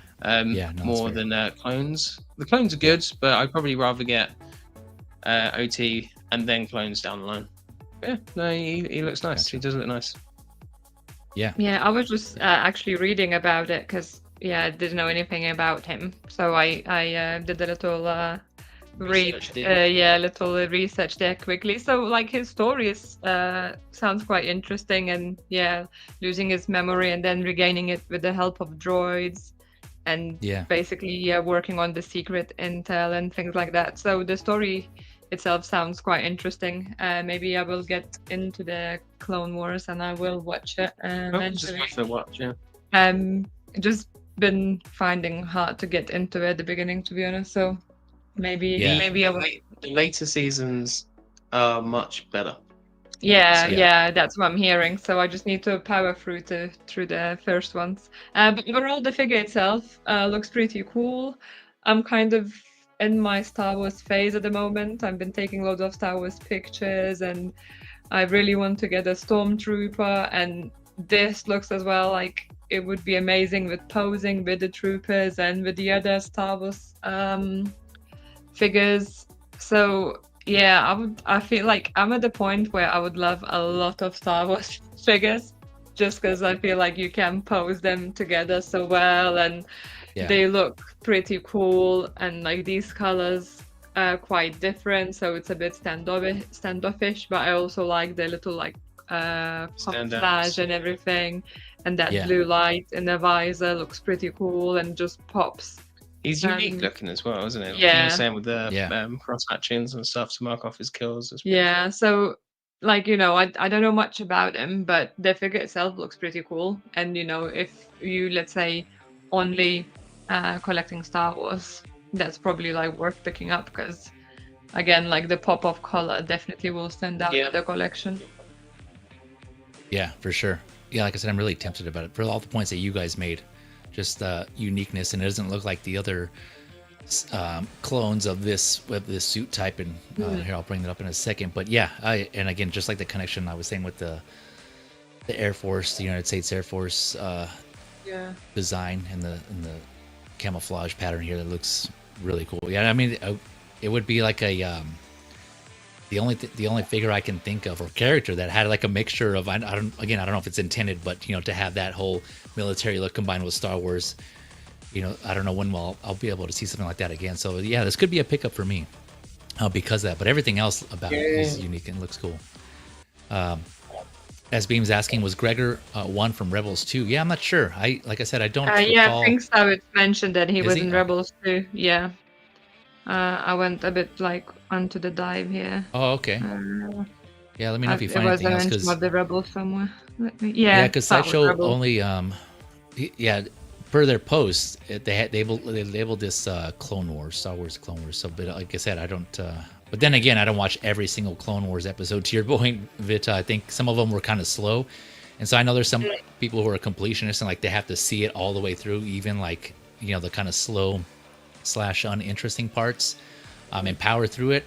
You know, for me, and I'm sure you probably heard the suggestion as well, like I kind of went the route of just watching the arcs, and I started with that, starting with the arcs that appealed to me, and for me it was Darth Maul in the Clone Wars, so I started with all those, and then from there I got, you know, the rats where the rabbit hole started, and I'm like, okay, what happened to this person in this series, in this show? So then I started watching those arcs, and I kind of jumped around, and ultimately I ended up seeing all those, but I still didn't go back and watch the fillers or the you know, those episodes that weren't really, that you could miss, basically. So that's how I did it, and I found it really enjoyable. But yeah, if you need to power through them, and you're the, you know, type of person that has to watch them all, then I definitely get that as well.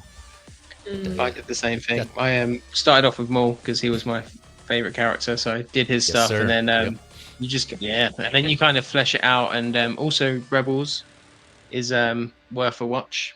But again, like you might find it easier to go through like the main arcs and skip out some of the filler, and then fill in with the filler if you want to afterwards. It kind of depends. Exactly. Just it's a lot of time to commit. I heard the other shows as well, but also. But the thing with me as well, I also like to know that like every detail, and then I don't want to say like, oh, I watched and someone mentioned something and I don't know what you're talking about.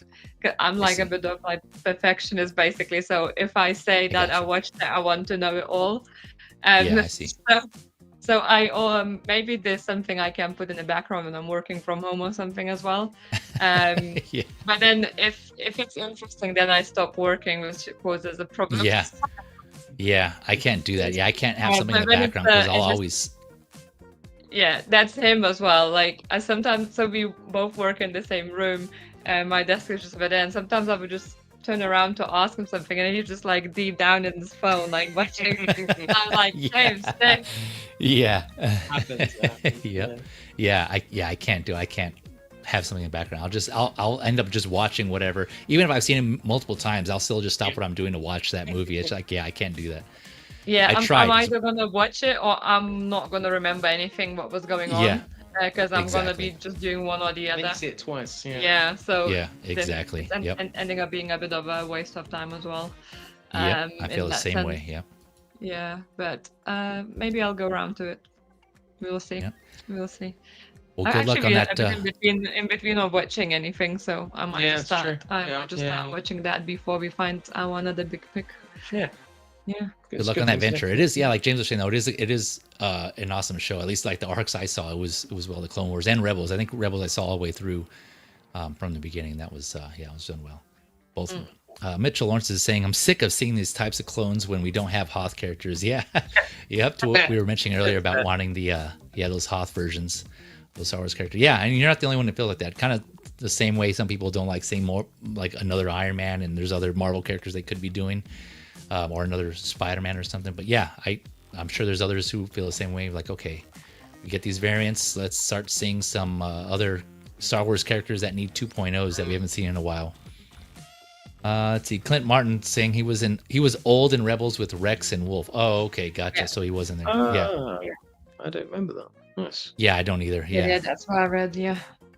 I don't think he probably didn't have a big part then. Yeah, it was. Correction, yeah, we haven't gotten them right. Okay, all right. So yeah, I was mentioning. So this is following. So this clone was following some releases or announcements of the other ones that we've seen recently. These are the other three that I am aware of that we've gotten so far. On the far left, that's just the Imperial Commando. On the far right, that was Scorch. This is the Hot Toys Scorch. In the middle here was the most recent one. Is Boss. I think these have all been either announced or released, with Boss being the latest one. And I believe there's some other ones that Hot Toys teased, but I don't think they were officially announced yet. So I think there was one like in a green color scheme. Instead of the orange here, like Boss is in the middle, he had green, and there was a couple others who had similar patterns but different colors. And so I think there's more. Can they do some plain ones as well, like just full white ones? Yeah, I think that's the Imperial Commando. Maybe I'm confusing with the one on the left. Maybe that's not the Imperial Commando. Maybe that's somebody else. But I know they did do the first one was just like an Imperial Commando with no name, right? That was the first one, and then these other three came after that, and then now we have this Gregor. But it seems like there's more coming, and they've all been.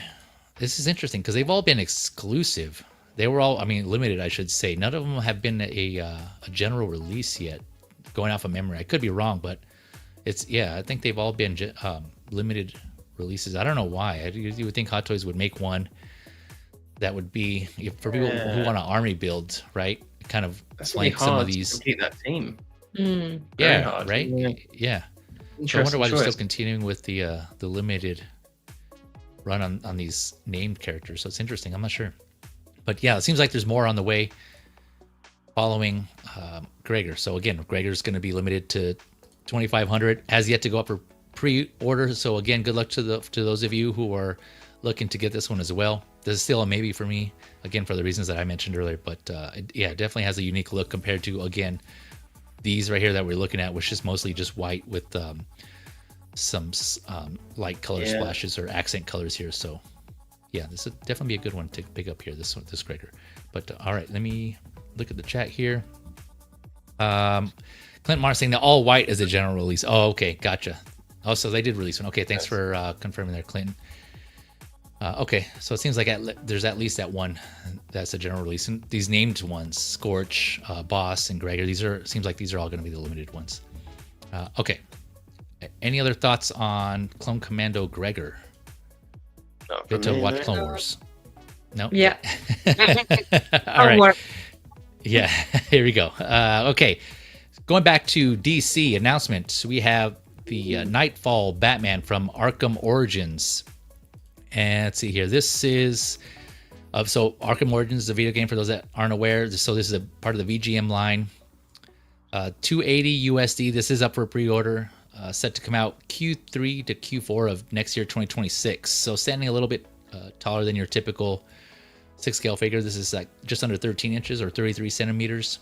30 points of articulation, so well articulated. He's going to come with, let's see here. We got the accessories here. Let me enhance. 6 hands, which all have claws because that's part of his costume. 6 hands. He's going to have a newly developed, bat suit with the gold-colored chest. He has his weathering effects on there throughout all of them. Masked head sculpt with LED light-up eyes, so his eyes are red. We're going to look at some photos on that. That's cool. Let's see. Yeah, his chest is going to be lit, LED lit, and then his gauntlets. All of them will be powered USB. So I'm guessing he's going to have probably one of those main hub devices, right, where you plug each of those into it's like an Iron Man that box. Yeah, exactly, like the Iron Man or like the new Jedi / Sith that are coming out, or the Vader. You know, he has that box. Probably it's going to be something like that. Let's see here. Wired cape. So he's going to have his blue and red colored cape with the embedded wire, and a grappling hook with a wire as well that you can see here in the middle here. Basic rectangular stand you can see in the bottom left. And it also mentions here in the description 2 interchangeable blue colored large shoulder armor. So I didn't see any interchangeable armor parts. I don't know if it just means that you can remove this, like these pointy like shoulder armor pieces or what, but so I'm not sure what they're referring to there, but yeah, so this is based on a DLC pack for the Arkham Origins game. I guess this came later on. I have yet to play it. I'd never played Arkham Origins. I played the first 2, Arkham Asylum and City. And I have Arkham Knight. That's another one where that's in my backlog that I haven't got around to. But Arkham Origins, I just heard a lot of bad things about, so I didn't even attempt it. But yeah, so, and then obviously that this is based on the comic version of this character. This is played by... So shout out to X-Men Supreme who educated me on this, because I didn't really know about this. I've seen this version, this costume and this setup on other scales and other figures. I just didn't know who this was, but this is this design originated in the Knightfall comic series, which was a comic run done in, like, what was it, 1993 to 94 is when it first came out. So there was Knightfall. It was like a trilogy of storylines. It was Knightfall, Night Quest, Knight's End, and then that was tailored off by A Knight's Tale. Actually, no, I just made that last part up, but I just had to kind of go with the theme there. But no, it was just those first 3 trilogies, Night Quest and Knight's End. And that was that whole comic arc, for those that don't know, that where, you know, Batman got his back broken by Bane, which was then inspired by Dark Knight Rises, the third movie in the Nolan Batverse. Right? And so that's where that whole comic line was from, is in Knightfall. And so this is a character in there who took the persona as Batman while Bruce Wayne was recovering from his injured back. And so they put this skin in the game, Arkham Origins. And so now we have it in 6-scale form. Not gonna lie though, this looks really awesome. This looks really cool. I like this design. Not something I'm gonna be getting, but this does look really cool. I'm not gonna lie. I do like the kind of going back to variants or just differing costume designs, and just something that's not your typical bat suit, right? But again, this isn't Bruce Wayne. This is supposed to be the actual person under the mask or the cowl. Is John Paul Valley is the character's name. Yeah. He was playing Batman while Bruce Wayne is recovering. But yeah, no, really cool. Like I said, USB light up function. He has his pouches, of course, in typical 90s fashion. You got to have the plethora of pouches all around everywhere, waist, thigh. You can't have any shortage of pouches here. But no, that looks good. You guys got any thoughts on Knightfall Batman? No, so when I first saw this, it just kind of took me back to my childhood, because this is like one of the most 90s looking things that I've seen Hot Toys ever come out with, and I was like, oh, this just reminds me of the toys when I was a kid. Yeah. But I had no knowledge of the story of This Is Around. To find out it actually relates to when Batman had his back broken, took me by surprise. So that was quite interesting. I think it was Ben Thomas. I was watching his show when they were talking about this, and he's convinced me that I want to read this story now, because it sounds really interesting. And you were mentioning the Arkham game. So I'm like you. I've played 1, 2, and I have played the 3rd. But again, I never played Origins. I missed it when it first came out. I've heard bad things, so I wouldn't even know this from that DLC. But I think it's Arkham City, or is it the last one? In the 3rd game, I've forgotten the name of it. Azrael's in it. Yeah, that's it. But you get Azrael in it, and that's who's in this suit. And his design is really cool. It's kind of like a Knights Templar type design. So I'd love to see that pop up at some point. I think that would be really cool. But yeah, I think this looks pretty awesome. It's funky, it's different. It's not something that I would get myself. I just don't have the affinity for it. But it does look pretty cool. I'm glad it's a VGM line. I wish Hot Toys would do more with their video game line. They've got this whole avenue here that they could go down. They could do more characters. Red Dead Redemption 2, for example, they could do characters from that if they would get those licenses. There's so much more they could do. And they've done Resident Evil in the past and Metal Gear Solid, things like that. So it'd be nice for them to kind of revisit that a bit more. But yeah, this looks good. I like the light up functions as well. I did not know it had that, so that's pretty cool. Yeah, I'm like you. I didn't know anything about this Batman, but once I saw it, I thought it looks pretty cool. It looks very badass. Definitely looks scarier than the original Batman. It's like evil Batman. Yeah, it definitely looks more evil. Like the story sounds really interesting, just because shows how Batman is after all a human. Because like Bane breaks his back, essentially, that wouldn't happen to Superman or Captain America or any of the other superheroes, because they have powers or whatever. Tony Stark even reinvented his own heart, That's but here, he's like forced to kind of take a step back, because like he nearly dies, I would say, if his back was broken. So it sounds like an interesting story. So definitely probably something I would want to even check out as well, which I'm not often like get attracted to the like side stories that much, because I'm kind of quite used to my originals, and I'm like, yeah, originals are cool. I like them. But this story definitely I think worth checking out. I feel like it's a main story because it's after his back's broken, and I know in the end, so basically this character gets a bit too violent as Batman, and they're kind of like, well, you can't.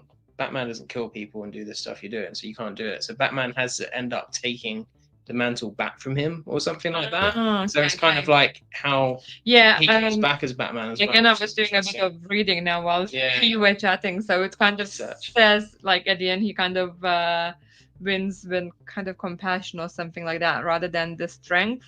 So it sounds like a bit of like emotional, basically, story going on there. But like going back to the figure, it does look pretty cool. I mean, like if you have something like that in collection, it definitely should stand out. It looks straight away looks quite big. I don't know if it's because Feezy said that it is a bit taller than the usual figure, but it just looks like quite wide and big. And everything, isn't it? And yeah, it's probably the accessories and those like spiky shoulders adds to the volume.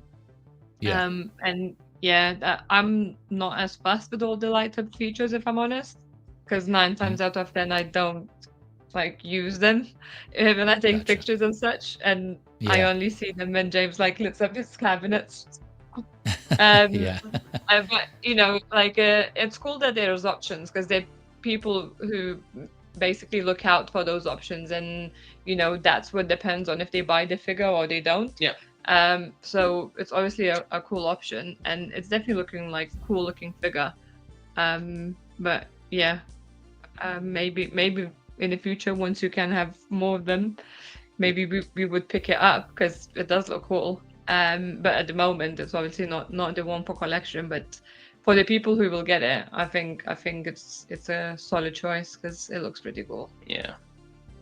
I had the same thought. Like this might be one that might enter my collection later on in the future if I end up getting a good price for it and I have space for it. If I depending on where that's at. But yeah, this is one I like, low priority, right? Like I think this would be one that I would get later on.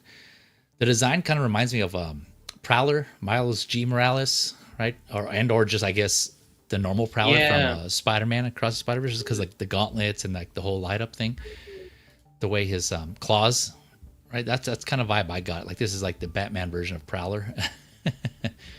But to what you guys were saying, and what Moose here in the chat was saying, Azrael. Yeah, so normally this John Paul Valley plays Azrael. That's his persona, or is the name of the character that the mask that he dons is that costume is Azrael. And I guess again, I haven't read it. I just like you, I've been hearing a lot of good things about this storyline. But Batman then asks him to fill in as Batman in the meantime, and then just John Paul Valley, who normally plays Azrael, he just kind of, the power of being Batman gets to his head, and then Batman has to go and bring him back into reality and go stop him, basically. And so it sounds like a cool storyline. Maybe I'll see if there's like some sort of animated version of this that I can see, or you know, something kind of like a quick. I don't know if I'll ever go back and read the whole trilogy of the storylines. There, it seems like there's a lot, but a really cool storyline. It sounds like something I've always been interested in. Also, just hearing that version of Bane, because up until now I've only known Bane from the movies and the shows as being kind of like more of like either average or dumb, but not apparently in the comics he's like a genius, and so he's really smart. And so I haven't read that. I didn't know that either, because I'm like you. I know mainly from the animated show and obviously then the movies as well. So that would be quite interesting to actually to read and find out more about. Yeah, for sure. Yeah, that's what I'm thinking as well. Yeah, like adding for some reason again to what you're saying, Jim, about the '90s look, adding the whole fishnet for some reason. I guess John Pavelli wanted to add some sort of like '90s Prince fishnet aesthetic there. Yeah, why not? Yeah, exactly. Yeah, throw that in there for good measure. But no, yeah, like Clint Martin's saying here, yeah, looks cool, but not gonna get it. Not gonna get it, but cool. Looks cool, but not gonna get it. Yep. Yeah, I agree with that sentiment. Yeah. Yeah. Yep. This MB Dye saying this in live action would be badass. Yeah, actually, if they did some sort of movie, or I don't know about a TV show, because those usually don't come out too good. But if they did some sort of movie version of this and like it was written well, yeah, I could definitely see that being badass. And then actually have Batman come, if they actually just did that storyline, basically, right? That would whole be quite Knightfall storyline. Yeah, that would be actually pretty cool. But So it's just a matter of getting the right interesting, person. actually. I was just checking out. So there are talks of the movie. Oh, really? And like Okay. on IMDb it shows like in production, but there's no like confirmed dates or anything.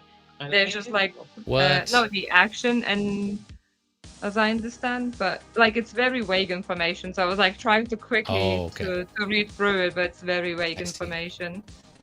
Oh, I see. So it sounds like it's still kind of like it's in talks, but nothing's confirmed yet. Early days. Early days, yeah. They're pitching the idea. Okay, so there you go. Could be a possibility. Knightfall, the movie, the game. Yeah. Knightfall, the game, the movie. Yeah.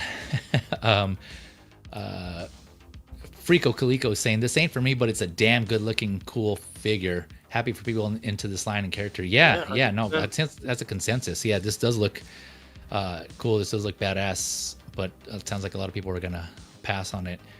Kind of similar. That was kind of the same sentiment for that Superior Spider-Man, that black and red one with the candy red and the black, also VGM based from the game. That one I ended up getting because that one's just like really awesome, and it was Spider-Man, so I got that one. But a lot of people had the same thoughts, like it looked cool, but they were just passing. So this kind of looks like to be the equivalent of that one, where this is like a version of Batman that looks cool, but people are gonna. So I wonder when this release and it comes out, if people are gonna kind of come back to it and be like, you know what, I think I will pick that up. We is it limited or is it? No, it's a general release. Yeah, it's general. Yeah. Q3, Q4 next year. So again, that's up for pre-order. So it's kind of like a wait and see. Seems like. Yeah. All right. So I mentioned a variant of Batman, and we talked about other games, Arkham City, Arkham Origins, and Arkham Knight. So one of the complaints I've heard that this Hot Toys is releasing this one from Arkham Origins, and collectors haven't got a Arkham Origins Batman, like a proper Batman from that game, to what that Frico here was mentioning about happy for people into the sliding and character. For those of you who are wanting collecting all the Batman VGM figures, there's quite a few that have already been released. So yeah, it's kind of cool to add to this and have that whole shelf of different Batman variants and characters from the games. So the only other figures that we received proper Batman from the games, let me switch over here. So we got the Arkham City Batman here on the left. These are Hot Toys. And then we got the Arkham Knight version of Batman here on the right. And I think these are the only two Batman. I don't recall seeing a Arkham Asylum Batman unless I missed it, but correct me in the chat or in the comments if I missed it. But yeah, these are the only proper Batman that we've received so far.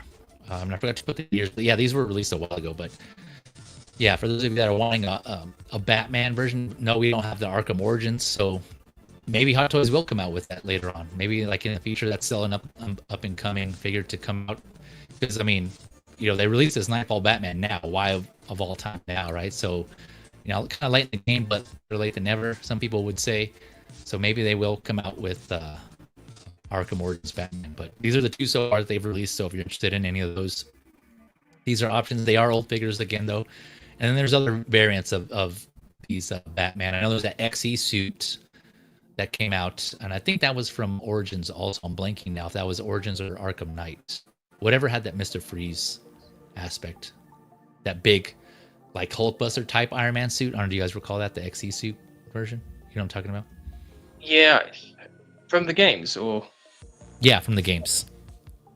I'm not sure if I do remember that one, to be fair. I didn't even know they did Arkham City as a suit. I knew they did Arkham Knights, but the Arkham City one looks pretty good, you know. I quite like that. It was pretty decent. That's quite a good depiction of what it looked like in the game. I think they smashed that, because it must be quite old. Which is, man. They did Joker as well, didn't they, actually? Yeah, now they that did. I think about it. That looks pretty cool, because I liked that version of Joker from that game. I think they did Joker, Harley, and there's like Arkham Knight himself, and there was like some other variants of that, like Nightwing, I think. Yeah, Red Hood, stuff like that. Was it Red Hood? Yeah, I think. Yeah, I think they're right. Well, I know a third party did that. I don't know if. I think you're right. I think it was just a third party, but these are pretty cool. I actually quite like the Knights one as well. That's that kind of has a 90s feel to it because of all the armor on it. You know what I mean? Yeah. Like the armor's kind of an old school look. Yeah, he's big and beefy. Yeah, I didn't like. Yeah, I mean, it looks cool. I personally didn't like that suit though. Yeah, it was kind of more metallic armor like you were saying. I just wasn't feeling it, but I mean, I know it was just part of the game, like a transition there. So it's just a design from the game. Am I coming through okay? I know Bean was. You are now. There was a moment there when you went a bit choppy. Oh damn. Okay, yeah. Just let me know if that happens again, and if that does, you feel free to carry on the conversation while I come back. So apologize. Yeah. Now the sound was coming through, just like the video thing went a bit choppy. Yeah, sound was fine. It was just video. Oh, okay, gotcha. Thanks. Yeah. SBM saying, yeah, a movie would be cool. Dark Knight Rises flirted with the story, but didn't actually do the full arc. Yep.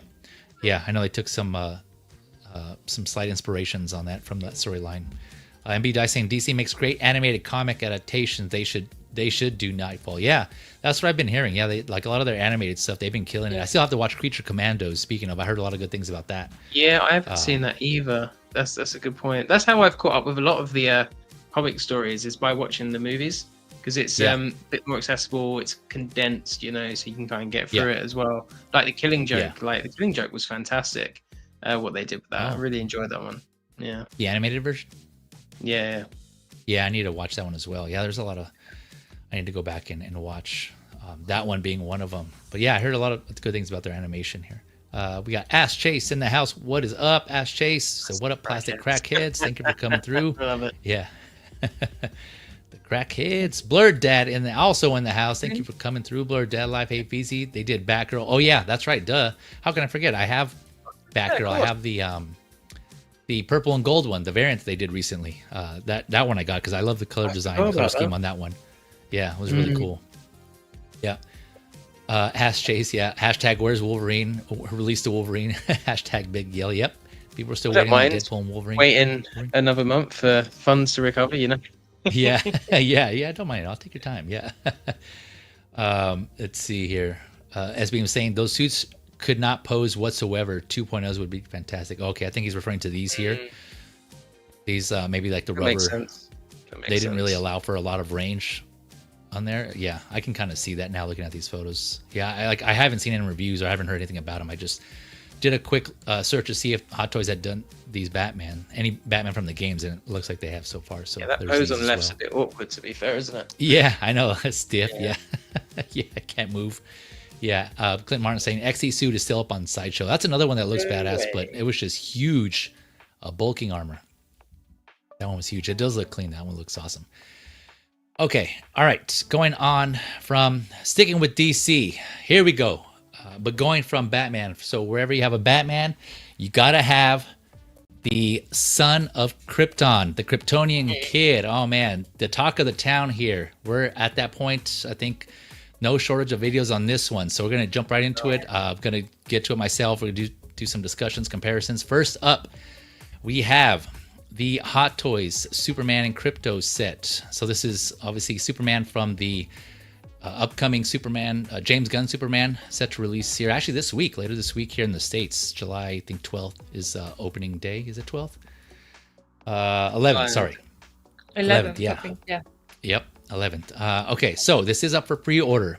We will look at the Inart after this one, so I figured I'd go through the Hot Toys first, give our thoughts on this one, then we'll go through the Inart one, and then afterwards I have some slides comparing some things, and I'll point out the differences and give my thoughts on those. So 285 USD. I could have sworn I thought somebody, or I heard or I saw that it was 280 USD, but I looked just before the streaming, it was 285 USD. So let me know if you guys know or in the chat if it was 280 USD or if I'm just tripping. I could have sworn I thought maybe I'm just misremembering. But anyways, so currently 285 USD, set to come out Q2, Q3 of this year. So that's a big selling point there. Looks like they're trying to time it, or they timed it as much as they can with the release of the movie, like they did with the Deadpool figure from Deadpool and Wolverine. So that was good on them for them and getting that lined up as best they could. We'll see if it actually holds true to that. 30 points of articulation, so well articulated. But again, let's see how well the suit poses and how that the fabric is on that. If you get that range from all that articulation. Again, standing a little taller than your typical 6 scale figure. So this is just under 13 inches, 33 centimeters.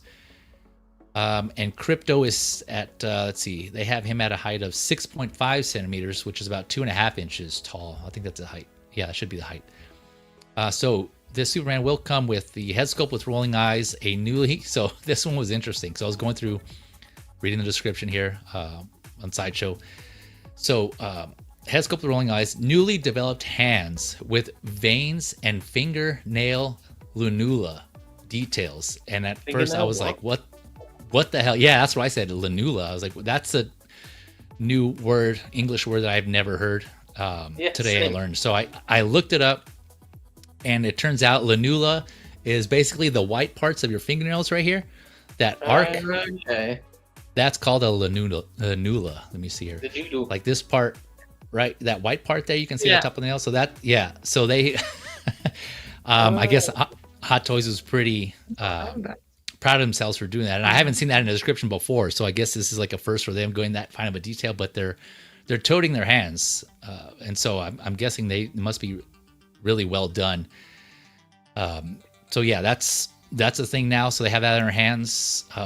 Speaking of, he will come with 10 hands, which we'll look at here. Let me see here. Let me go to the accessories, including, so there's a pair of flying hands and then a pair of cape holding or cape grabbing hands. Oh, there we go.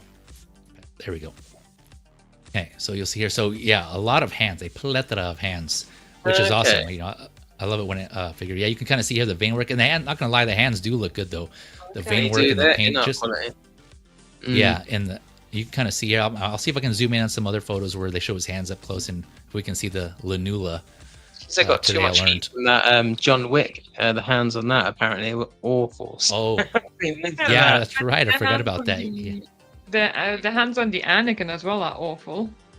Yeah, they look so plastic. These do look good. You see a lot of custom hands as well these days that I've seen people doing. So it's interesting that they've clearly clocked on that and they've done some work towards it. So that's good. Yeah, there's some figures recently that have been focusing on hands and just how well they've done. I think in a couple of descriptions, they've mentioned the detail and the paint work on their hands, and I forget who else recently. There was another figure that came out that had really good done hands that they were showing. I forget, but yeah. So these look to Hot Toys looks to be stepping it up here on the hands for Superman. Let's see what else is going. Okay, so of course the it says newly tailored bright blue colored suit with embossed patterns. So I wanted to point that out. Embossed patterns in the suit, which I think look really cool, and you can kind of see them from the photos here. Slightly weathered red and yellow symbol on his chest. His cape, of course, is going to have a wire with an embossed yellow colored Superman logo as well. One pair of soft vinyl material red boots. So it's interesting that they put the actual material in there because usually we don't see that. I think probably for the most part, to be fair, is pleather, but in this case, they made sure to mention it's going to be vinyl boots. Let's see here. a Fortress of Solitude diorama base with the metallic silver emblem, and we'll take a look at that here in some photos. And then the blue Superman symbol, the metallic silver and blue Superman symbol. And it says that the material of itself, so made of translucent blue colored soft vinyl material also. So it's weird that I don't know if that's a typo, but it says the base will be vinyl as well. So I don't know, that seems kind of interesting. But I kind of highlighted that, so I don't know if that's a typo or what, but because I don't recall ever hearing about bases being made vinyl, or maybe maybe I have some figures and I didn't realize that the bases they came with are vinyl. So it's kind of interesting to read there. But and another thing I didn't realize until reading the description, so it will have 2 stands. I know some collectors and some YouTubers were mentioning about the magnetic stand was definitely one of them, right? So you can see that here in the photo. But this one will come with 2 stands. So there's the magnetic one that you see here, and there's also a waist grabber per the description. So you got 2 options. So if you're worried about the magnetic, it will come with the waist grabber. So that's cool that they included that there as well. Although I don't see photos of it, but it is in the description. Or maybe I missed it. You guys point it out if you see it in the photos. That's a good catch. Of course, it comes with crypto. Crypto will also have a cape with a wire in it. So that's kind of, I didn't realize that either, that his cape will have a wire in it. So you can kind of pose that. And crypto comes with a clear, transparent stand as well. So you can kind of see in some of the photos, he has a clear, transparent stand. And so overall, I think this looks good. I kind of see what people are saying where like the head sculpt, you know, they do kind of see a little Shooter McGavin. I can kind of see that, especially when you do a side by side from from Happy Gilmore, the guy who played Shooter McGavin, Happy Gilmore. I can kind of see that, but I also think it does look like Corn Sweat. Overall, like the colors just pop. I think I'm gonna wait to see the movie first to see how I feel about it. I mean, I'm already digging the figure, and this is a potential buy even without having to see the movie. But yeah, I think this looks good overall. I can kind of see what people were saying about, hey, he looks too bulky, he looks too muscular, but yeah, I haven't seen the movie yet, so I don't know how accurate that'll be. But I like Henry Cavill status, but it does say in the description that this is a newly let's see, did I put it in there? Like a newly tailored body or newly developed body for this figure. And so that just makes, based on that, it seems like they haven't used it before. But yeah, I don't know, I'll pause there and I'll turn it to you guys. What are your guys' thoughts on this Hot Toys Superman? It's I mean, it's hard to talk about this one without obviously mentioning Inart, so I'll try not to, because I know we'll talk about that next. But as the things that I like about this, I kind of like the suit on this one. I like the suit material, because what I gathered from what I've seen of the film suit, the material on the suit looks kind of thick. And I feel like they've kind of captured that quite nicely on this suit here. It has that kind of thicker look. Because I don't know if you have the Inart Superman or any of the Hot Toys ones. It's a really thin kind of cloth material, whereas this one looks a little bit chunkier throughout it. I do think the arms are a bit much. I think they went a bit too bulky. I know some people like that, and I can understand why, because it's kind of a more idealistic view of what Superman should look like, right? He should be bigger and bulkier, but I would rather have a closer representation to what I see on screen. For me personally, I know Inart's done it as well. They're not the only ones, but yeah, the arms are a bit comically large. Big. I think, if I'm being completely honest. Everything else I like. I love that they've done the magnetic flight stands. I think it's nice to see them doing something different. And you actually see that a lot, because I didn't notice about the hands at first. So it's nice to see them putting more focus on the hands, doing the magnetic flight pole as well. I think it's cool that they've done a wired cape, but I wish they'd also done a drape. It's always good to have both. Crypto looks a bit... he's awful. I mean, as Hot Toys go, he's better than some of their other animals, but he could be better. And of course, I'm looking through this with the eyes of seeing the Inart one now as well. And while this is really good, I feel like no matter which way you're going to go, you're going to get a good figure, right? Yeah. There are shortfalls on here. Like his likeness, when I first saw that, I was like, that's a 7 or 8. That's a good likeness. Now, looking back at it, comparing it to the new one, I've dropped that down. This is more of a 7 now, rather than a 7 to 8, I would say. Like, I can see his likeness in it. I think you'd be crazy to say it doesn't look like him at all. You can definitely see his likeness in it, but it's not. Yeah. It's not 100%. It's not a 9 to me. It's not an 8. It's there, but there's definitely areas where it's missing. One thing I would like to highlight is how amazing their sculpted hair is on this. How good is that sculpted hair? It looks almost rooted. Like, you have to give them props for how realistic that hair looks. So yeah, there's things I like in this. I do like the coloration. I like the suit. It's not my favorite Superman suit. I don't hate it as much as some people do. The underpants don't bother me too much. To be honest, just because you kind of know that Superman has that look, so it's not like too shocking. But yeah, I think either way, you're going to be happy with this. Yeah. No, I agree.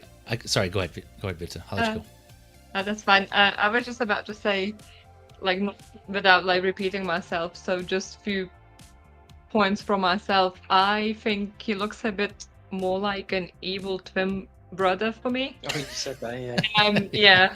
It just something. It's not about the likeness. It's something about the look and the expression of the face. He just almost look a bit more like what they say, Sinister? like here, cocky rather than rather than the stoic and like kind of Superman. It's like it's a bit more sinister, as you say. It's even very hopeful looking, you know. Yeah, it's more a bit like sinister look, as Feezy just said. Like the likeness for me is there. The hair is really good. And I just think how everyone confident are that this is gonna sell or it's like selling. Like for me, example, like I won't place the pre-order. Like I didn't place pre-order because I haven't seen the movie. I don't know if I'm gonna like the movie. Yeah. So for me, it's a big like that. So many people like going for it without seeing the movie. For me, that's a big aspect if I would want to have that representation in my collection. But again, if you only collect like Superman, let's say, then I suppose you want any version and variant they're available. But overall, like without going further talking about the competitor figure, overall it looks really good. Obviously, it's hard to unsee the things other collectors pointed out. For example, I don't like that silver S letter on the base. I think it ruins the base from my point of view. Why is even there? Like, it's a Superman. You don't need it on that base. But honestly, it just sits there like, I just don't like it. It's just like they just put it there like, here we go. That brands it as Superman. I don't know, like why. I almost just wanted like, can I take it off? It will look better in pictures, Yeah, it's true. But overall, I think the dog looks pretty decent as well. So there's room for improvement, of course. But I think this is one of the best Hot Toys figures I've seen so far. Like we did some like React videos recently as well, and none of those figures were for me as high quality as this one is. Yeah, I don't think you can say Hot Toys went in this half-assed, right? It looks like they've put some good work and a bit of love into this, which is look at the hands. Good to see. Yeah. Yeah. Speaking of, I didn't even let's see. I don't think I saw more of a close up on the hands. Is it fist? He has his fist there. Let's see here. And we'll jump to the Inart so that way you guys can go ahead and give your thoughts on both and comparing the two. And like I said, I do have some slides from side by side on both of them. Yeah, I don't actually see any photos. The photos with open hands. They're all just fists. Interesting. I didn't realize that till now. Huh. Other than just like the accessory section here. Yeah, and even then you can only zoom in so much. So, okay, interesting. All right, so let's just go ahead and get into it then. So Inart also came out with their version. Man, they just tossed their hat in the ring out of nowhere either. I was kind of asking the chat, like, did Inart, John or Inart ever like kind of hint or say that they were going to do this figure? Because I don't recall hearing anything about it. And all of a sudden, bam, I just saw the tease. And so, here is Inart's offering the same Superman, James Gunn, Superman 2025.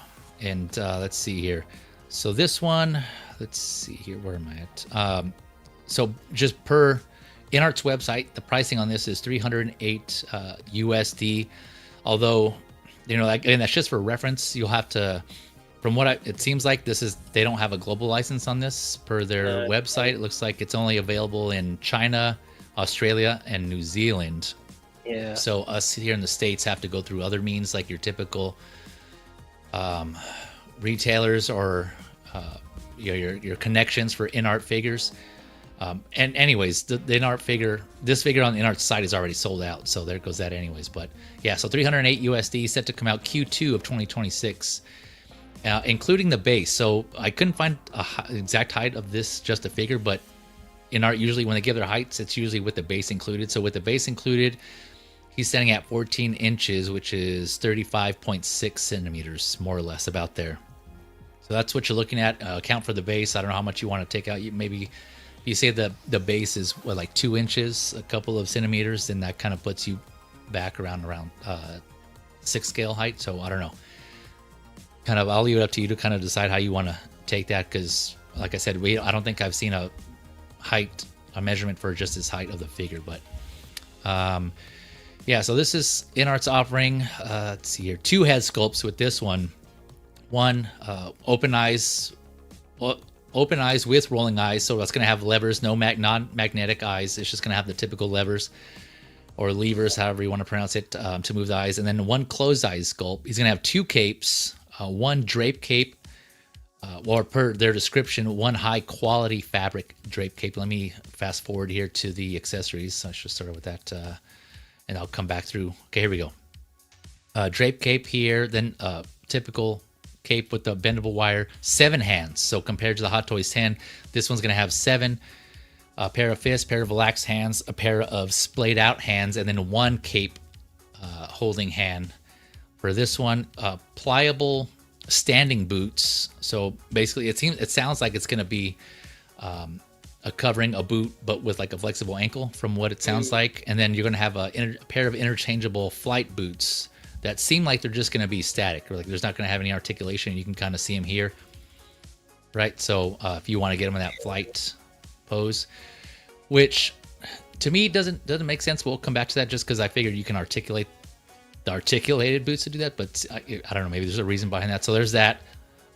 Crypto, of course, that you can see here, who will also have a wired cape as well. And then the Fortress Solitude dial base, much smaller, but kind of how Inart's been doing. They've been giving us these kind of smaller rectangular bases, but kind of the Fortress Solitude themed here. And then the stand, a clear stand with one stand that apparently pegs in his back. So there's got like a little, you can kind of see here, it's just this one stand, and this like little attachment pegs into Superman's back, which sounds like there's going to be a hole in his back. So I don't know about that, but that's from what description I've been reading on Facebook. That's how it's going to be inserted. So there's that option. And so before I turn it over to you two for your thoughts on the Inart one, we got a guest, surprise guest just joining us here towards the end of the stream. Let's welcome, ladies and gentlemen, X-Man Supreme. Hey, what is up? You're right, Dave. What's up, nerds? Nerds. Yeah. How's it going? What's up, man? Thanks for joining us. I saw we were talking about Superman.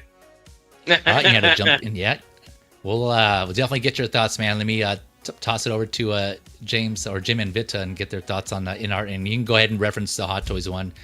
But yeah, keep in mind I have photos, so if you want to save your comparisons, feel free. Or if you want to discuss it now, I'll leave it up to you. But I do have slides where we'll compare the two. But for initial thoughts on the Inart Superman, go ahead. I preferred straight away, like the head sculpt. For me, the likeness was much better than the Hot Toys.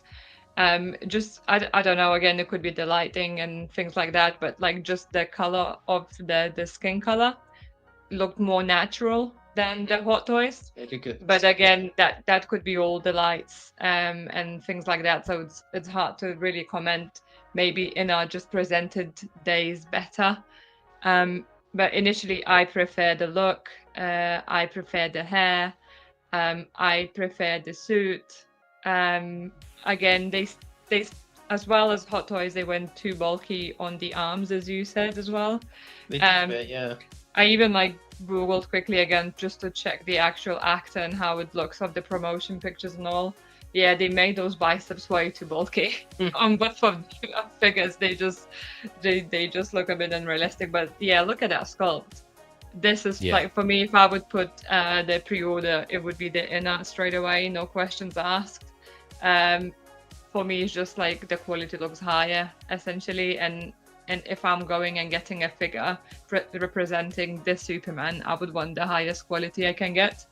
And for me, it would be this one. Yeah, I think you're pretty much on there. Like for me, again, the likeness there, it's there. It's interesting on this one because this is meant to be like the new bright, hopeful Superman that they didn't go for. They've gone for quite serious looks on him. I'm not fussed with that, to be honest. I actually quite like the looks on these sculpts. I know people have mentioned it would have been nice to see a laser eye sculpt as well. Yeah, that would have been interesting to see. But I do love that they're giving two sculpts. I think that's quite nice. You get the drape cape, and obviously you get the wired cape. The flight pole, I imagine, is going to be the same as like the Henry Cavill Superman. So I'm going to guess there's probably a zip or something in the back of his suit, so you unzip that, and he plugs into the hole there. Talking proportions, I prefer the proportions on this one.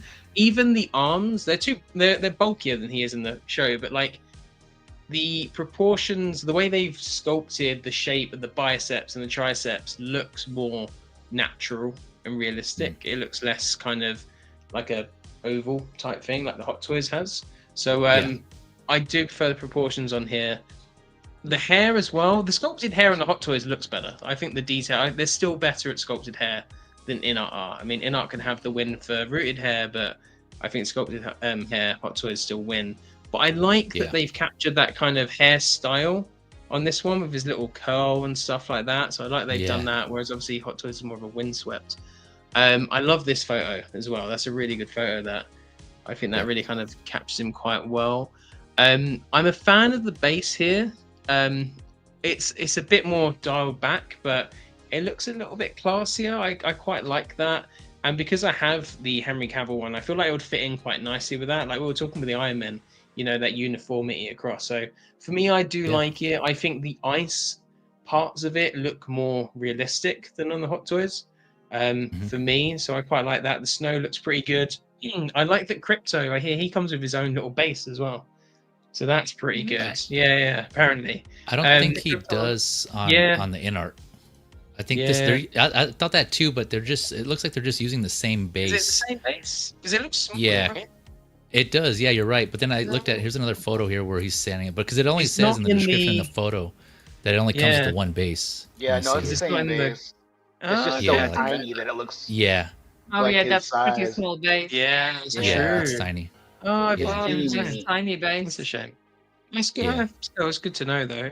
It's interesting. The screenshot you showed of like all of his accessories, that looks kind of last minute mocked up, doesn't it? It looks like they rushed it out just to kind of get in there, because like the other head sculpt's just like a little picture. Yeah, that's true. Yeah, I thought that was funny. Oh yeah, and you get this too. Yeah, just like that. I love like, is that an accessory? Just he gets a photo of himself to sign. Like photo. Yeah, to hold. Yeah. But, no, I like this. I dig the boots as well. I like that they have the flight boots, because I was doing photos of Henry Cavill earlier and I had him flying, and you just can't point the toes quite enough to make it look natural, you know? So that part down, I see. Yeah, exactly. So I'm actually quite glad that they included that. Maybe Henry Cavill just has the ankles. I mean, I do. Yeah, so. maybe he has the cankles. I don't know. Cankles. Yeah. Yeah, well, let me go and pull this up, and since you guys, were mentioning, feel free to go back onto it. And X-Men, Dave, we'll kind of jump to you, get your thoughts on there, and if James or Vita, if you want to also further comment. But yeah, I put these slides together, starting off with the head sculpts. You guys already touched on it. I know others. Again, there's multiple videos out there that are just talking about, comparing these two. And, for the record, in general, I try not to compare Inart and Hot Toys because when Inart first came out, they did say that they were more of a, for premium collectors, right? They considered themselves, their figures, more of like a higher tier premium quality materials and tailoring and stitching and all that. And so I tried not to do a direct comparison. The only time I did was of Joker, the Heath Ledger Joker, just comparing the aesthetic of them. So but in general, I know a lot of others, they were comparing the two, but I saw them differently until this figure. So I will say that this seems more like a direct competition of Hot Toys, just because of what it comes with and what it's, it's not rooted hair, it's sculpted. So this seems more of like, this is something you can do a direct comparison. Even the price points are pretty similar. Again, Hot Toys $285, Inart $305, right? And so I think this is the first time where we actually see a direct comparison here. But I just wanted to throw that in there. But yeah, Dave, what are your thoughts on the head sculpt for these two? I think by now everyone's seen the meme of the was it Mayfex, whoever the smaller scale Superman was, saying he looks like Shooter McGavin. I don't think. Oh yeah. I don't think that the Hot Toy looks like Shooter McGavin. I think it looks like Shooter McGavin's son. Yeah, I can see that. I see a very strong familial resemblance there. And you're absolutely right. You can't compare the two. Like, they both have pros and cons, but I think Inart takes it by a mile with this prototype. And we still got to see how it turns out, but they've been pretty consistent so far from prototype to. I say that as someone who's never actually held one, but from what I've been seeing, they look pretty good off the production line, and they look amazing as prototypes. I think that the Hot Toy is obviously, he's much brighter in color, which is good for Superman. I think the Hot Toy looks more like Superman than David Cornsweat does. You talking about in general? Like a general Superman? Yeah, because they really beefed him up. And homie is not that big, dude. He's just not. Like, Inart, I think, got it right with the kind of more blocky torso and he's got arms, but he doesn't have arms. Yeah, huge arms. Yeah, but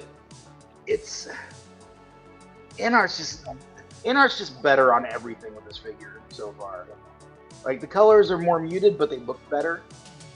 The sculpt is fantastic. You get two of them. I don't know why his eyes are closed in one of them. That's a little weird, but also I kind of like it.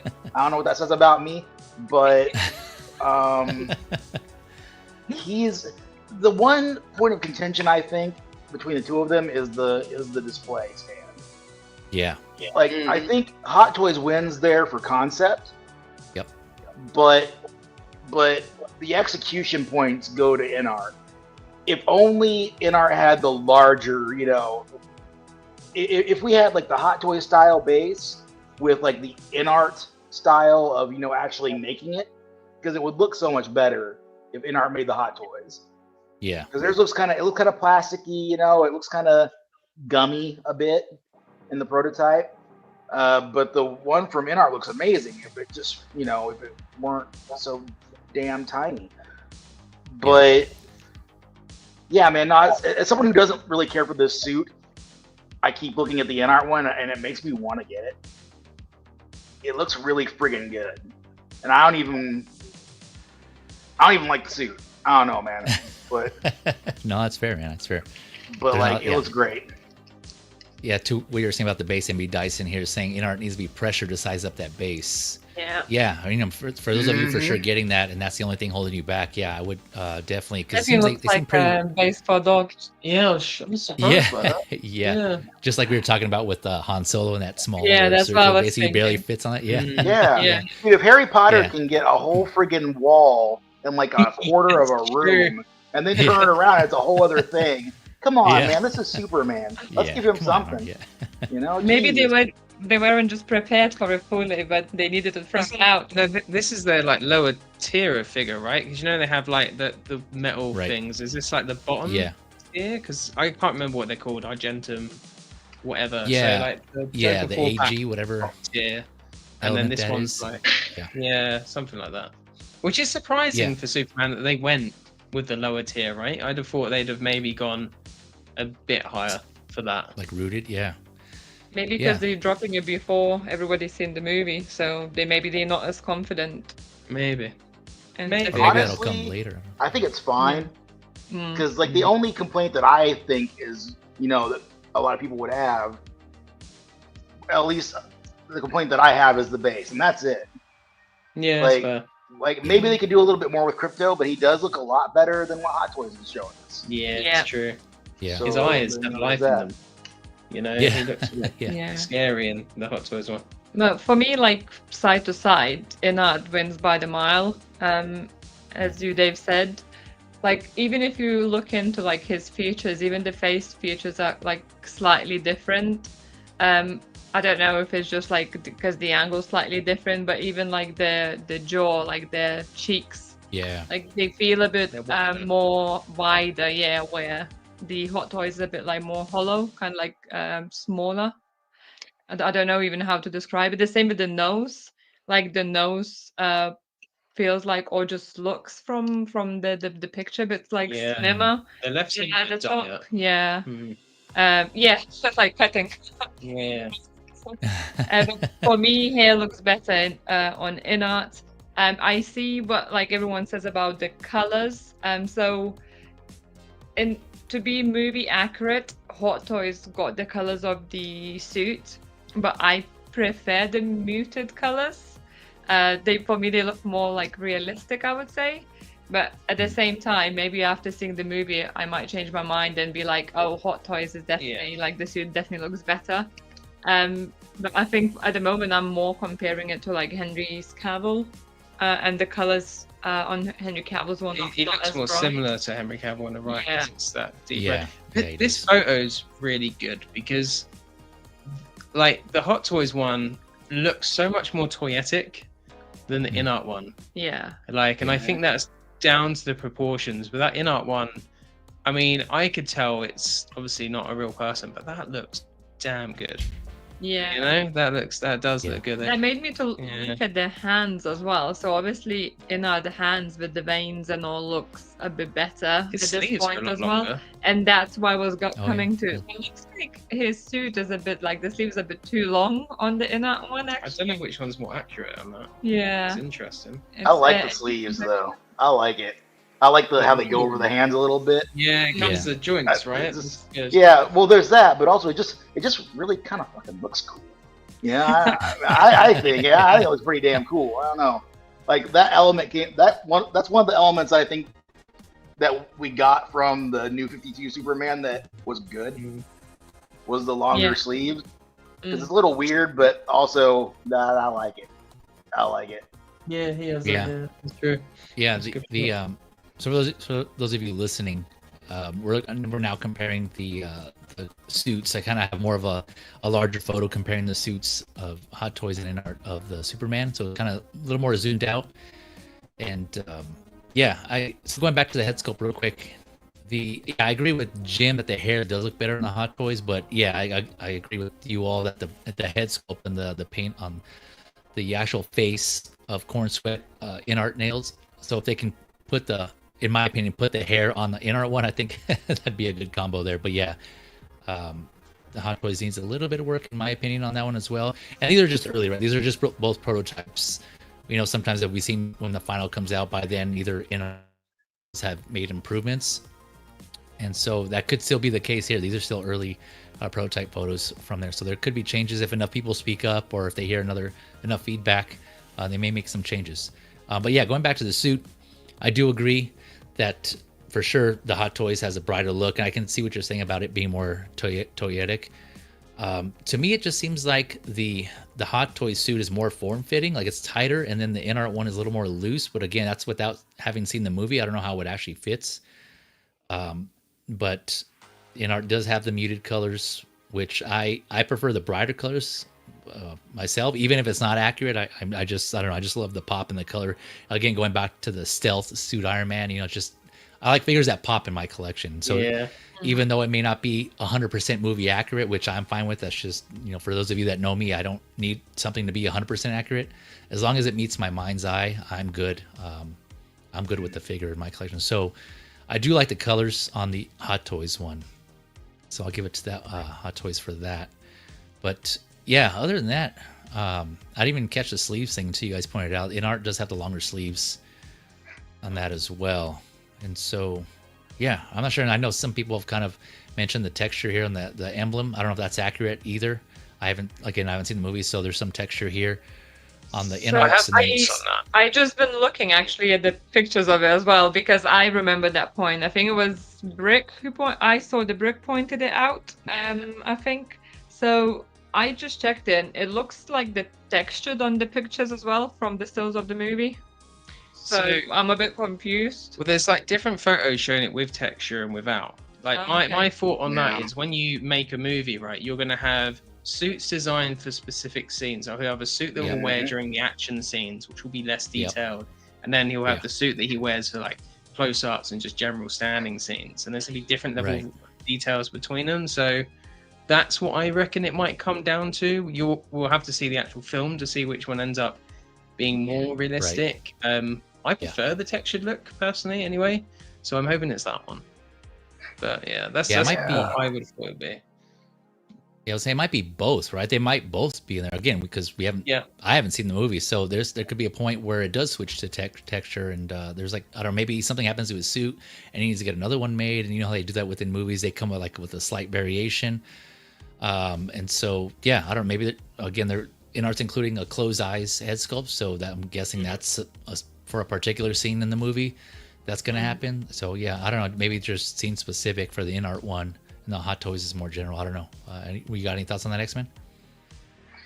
I think that for this suit, I think accuracy needs to be kind of put halfway out the window, because what both of these figures don't really capture is that the suit itself that we keep seeing, it doesn't just have panel lines, it actually has panels. Like those lines are indicative of a whole other piece of fabric, on the suit. And I'm not a huge fan of that look. And a lot of people have been echoing that, like how it looks like a Star-Lord suit or some, stuff like that. Yeah. But I think these suits both benefit from not having extra layers for those. It makes the lines look weird, and the lines looked weird to begin with. Let's be honest. He doesn't need all this crap. But the suit looks so much better without that extra little bit of padding here and there. It just looks like a Superman suit, like from a distance, how these look right now. The Inart looks like it's you can see them, but they're not prominent at all from this distance in this shot. I imagine on the shelf, it's gonna be pretty nondescript, and that would look really good. So I'm here for the lessening of accuracy. It doesn't need to be exactly, as long as it's Superman. Sometimes you don't need to be to the needle point. Right. With the accuracy. Yeah. Yeah, and I know that's all, again, that goes back to collector preference, right? Because I know there's some collectors who want that 100% accuracy, and they're looking for that. And others are a little more lenient or flexible. And sometimes it just varies from figure to figure on which, depending on the character as well. But yeah, I think I agree with what you're saying, X-Men. That the Hot Toys version looks just more like a general, like a good version of Superman, and then the Inart looks more like the corn sweat version of Superman. Like if you wanted like a general Superman, that looks like that's a good representation to have. And I'm actually digging the embossed, the more prominent embossed Hot Toys suit, and it does seem a little more subtle on Inart. I mean, you can see that they're there, but they're more prominent on the Hot Toys, and I'm actually digging that. Personally, it's just because it's a different design. I mean, they could have did away with it and made it all blue and kind of had like a Christopher Reeve Superman, just all solid blue and just like the fabric and that design a little more simplistic, I'd say. And some people actually prefer that. That's sure like their Superman, right? That the look they want for that. So I can see they trying to modernize it in this case. So maybe I didn't even realize that was the panel thing that you were saying, that there's some to it. So I'm looking to see how that plays in the movie, on like why they made the suit like that, if they even touch on that. I'm curious to see. Yeah. I was thinking, I forgot, I don't know if I said this on another streamer, I was thinking it, but when I saw those, I was thinking maybe he might have like a super charged up version of himself where those lines are, they're going to be glowing at some point when he recharges, or he goes Super Saiyan or something. Yeah. And he becomes all powerful. I'm thinking, I don't know. That just seems like they have Neon Tech Superman. Yeah. No. Oh yeah, Neon Tech. Yeah. I'm just that's just speculating. I don't know. I haven't seen the movie yet, but I'm just trying to figure out what purpose that would have. So I don't know. We'll see.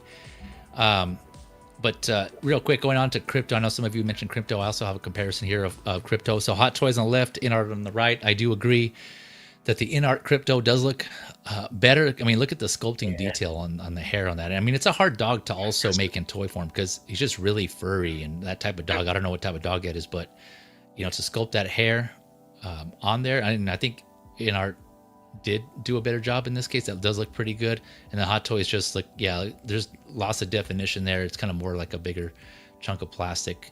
Well, they're both plastic, but yeah, it just kind of seems more like a toy on the Inart or the Hot Toys side. Sorry. What do you guys think? Yes. Well, a lot of people hated on the dog in the first place because it's not comic book accurate, because it's more a certain pit bull type dog in the comic books.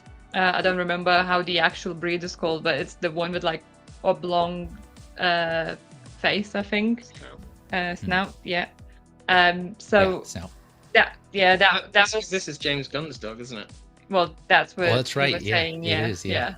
So essentially, that was one of the first things, isn't it? What people hated about this poor dog. I mean, it looks very, friendly dog. That doesn't look very, let's say, what the dog would have for protection, right? Because this is a thing like a type of terrier, I think, which would be for hunting mostly. Okay. I don't know. There's probably somebody in comments gonna say you don't know what you're talking about. But I think that's the type of terrier anyway. So for me, it doesn't look as very superheroic dog if I'm honest. But at the end of the day, what do you imagine as a superhero dog? I mean, he's got a superhero cape. I mean, is the cape makes you a superhero? If I walk around with this cape, I'm the superhero. Just throw it on, yeah. Overall, it's interesting. I will obviously want to see more of the dog in the movie and understand what's part of it and how the story goes with it all. But overall, it looks pretty good. I prefer Inart for sure. It just makes it look more fluffy as it should be essentially. I like his real collar and stuff as well. His collar's it's not sculpted into it; it's separate. That's pretty cool. Whereas the Hot Toys is just sculpted in. Yeah, I was gonna say I just now noticed that looking at these, and I went back to the Inart the prototype photos here, and here's a close up. And you're right, Jim. It does look sculpted here on the Hot Toys version. Yeah. Of the collar, whereas on the Inart one, let me switch over here. It does look like it's an actual like a what do you call this? Not a tag. Name tag. I guess a tag. Yeah, thank you. That's kind of tag.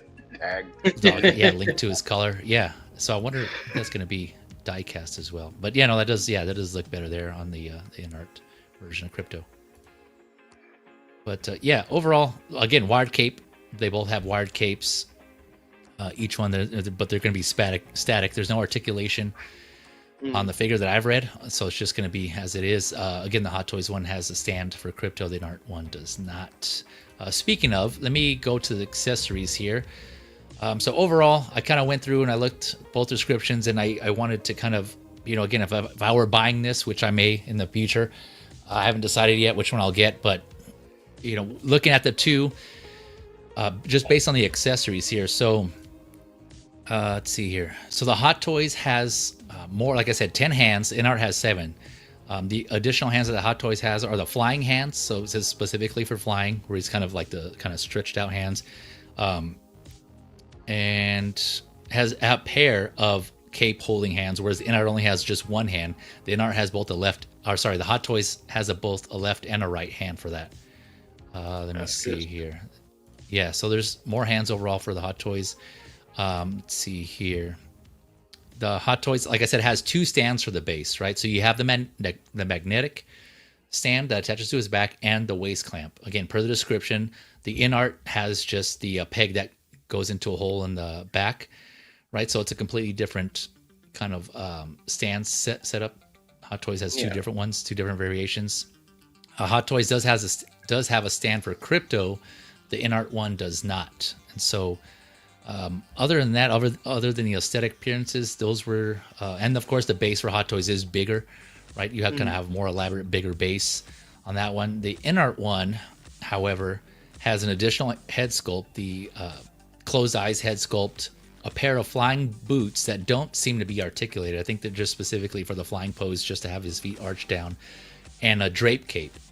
So that's the addition. Those are additional items you get with the Inart. Both have the standard cape with the bendable wire. Both have your standard head sculpt with rolling eyes.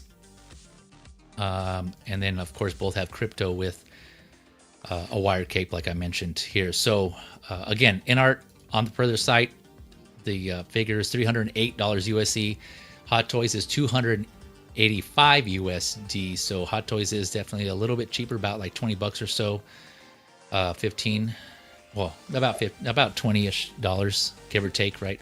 It might be more depending on where you buy it from. For us in the States, you're most likely gonna be paying more than $308 USD.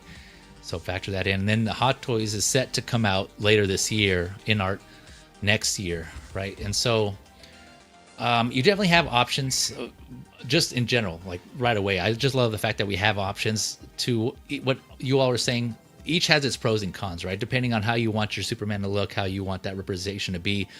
They both have their negatives. They both have their strengths and their weaknesses, I should say. So it just kind of depends on what you're going for. Of course, there's going to be those who just get both. Why not? If you can't decide, get both. If you can afford it. That's a nice word. Yeah, right. So you can get either or. For me, I'm personally right now kind of leaning more to the Hot Toys, just because I like the color. Yeah, the head sculpt's not there, but it's still good. It's not great, but it's still, I think it'd be good enough for me. I'm like, I don't need it to be 100%, because I'm more looking like it to X-Men, saying like if the representation as a Superman figure, and I know it's corn sweat, so I'm good with that personally. But overall, like the colors pop. I love the base. The base is bigger. You have the two stand options. You got more hands. No, crypto does not look as good, but I mean, I probably most likely leave them in the box, to be honest, if anything. And speaking of, right, the fact that Inart comes with the closed eyes head sculpt, like if I were to get that, I don't even think I would use that. So I don't like that expression personally. So you could say you're paying probably that difference for the additional head sculpt, but if you're not using it, right, if you don't plan on using it, then that's something to consider as well. Where is that even worth it in that case? But the head sculpt it does come with, I agree, it does look more like corn sweat. So if you're going for that look, that might be worth it in itself. So yeah, it's just pros and cons all around. There's just a lot going for it, and it's just awesome that we have that. But Woody, I'll turn it over to James and Vita. What are your thoughts overall on preference or comparing the two accessories and everything else we discussed so far? For me, I would go Inart one, but then I think and this is why it's good to have options, because we'll buy things for different reasons. So I think of it purely from what I want on my shelf, but also taking photos of it as well. So that's why I like the Inart, because you have the two head sculpts, so I can do a lot more with it in that kind of aspect. So I would probably would use the closed eyes sculpt.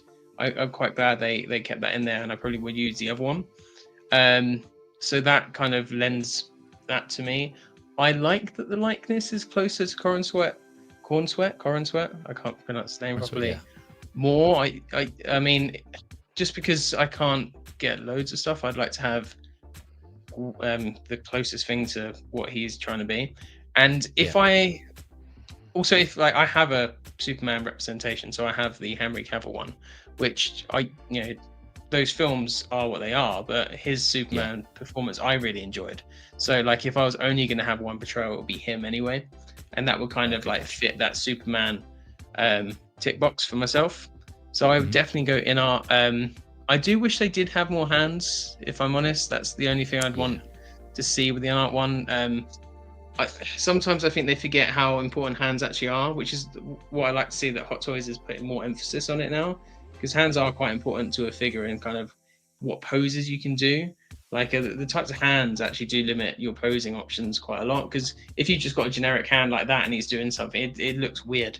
So you need the hands in there. And also you get the drape and the wide cape. So for me, I'd go Inart.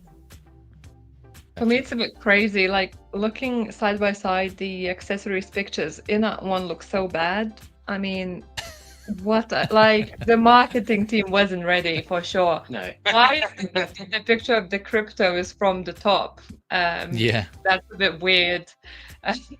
But like overall, like when you put like it looks a bit unprofessional actually. When it looks like from Jose, like one of us made it for Jose. Yeah, from Massa Menace. But he's doing a pitch basically. So like we put it together. I feel like like even we probably did a better job at one point. You didn't put the dog from the top where you can't really see the dog. You just see the back of it. If you not want to hire us to do it, we will. Yeah. There you go. The figures, I'm with Jim on here. For me, just the head sculpt, I'm always prefer the more realistic ones just because of the side of taking pictures. Like even like with everything, like even like playing games or anything, I always prefer the more realistic aspect to it.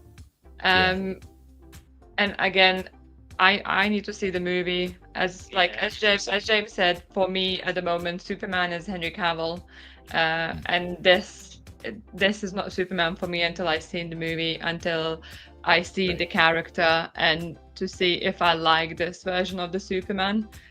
So I don't know, after I've seen the movie, maybe my preference will change. Maybe I'll say, oh my god, the Hot Toys actually nailed it.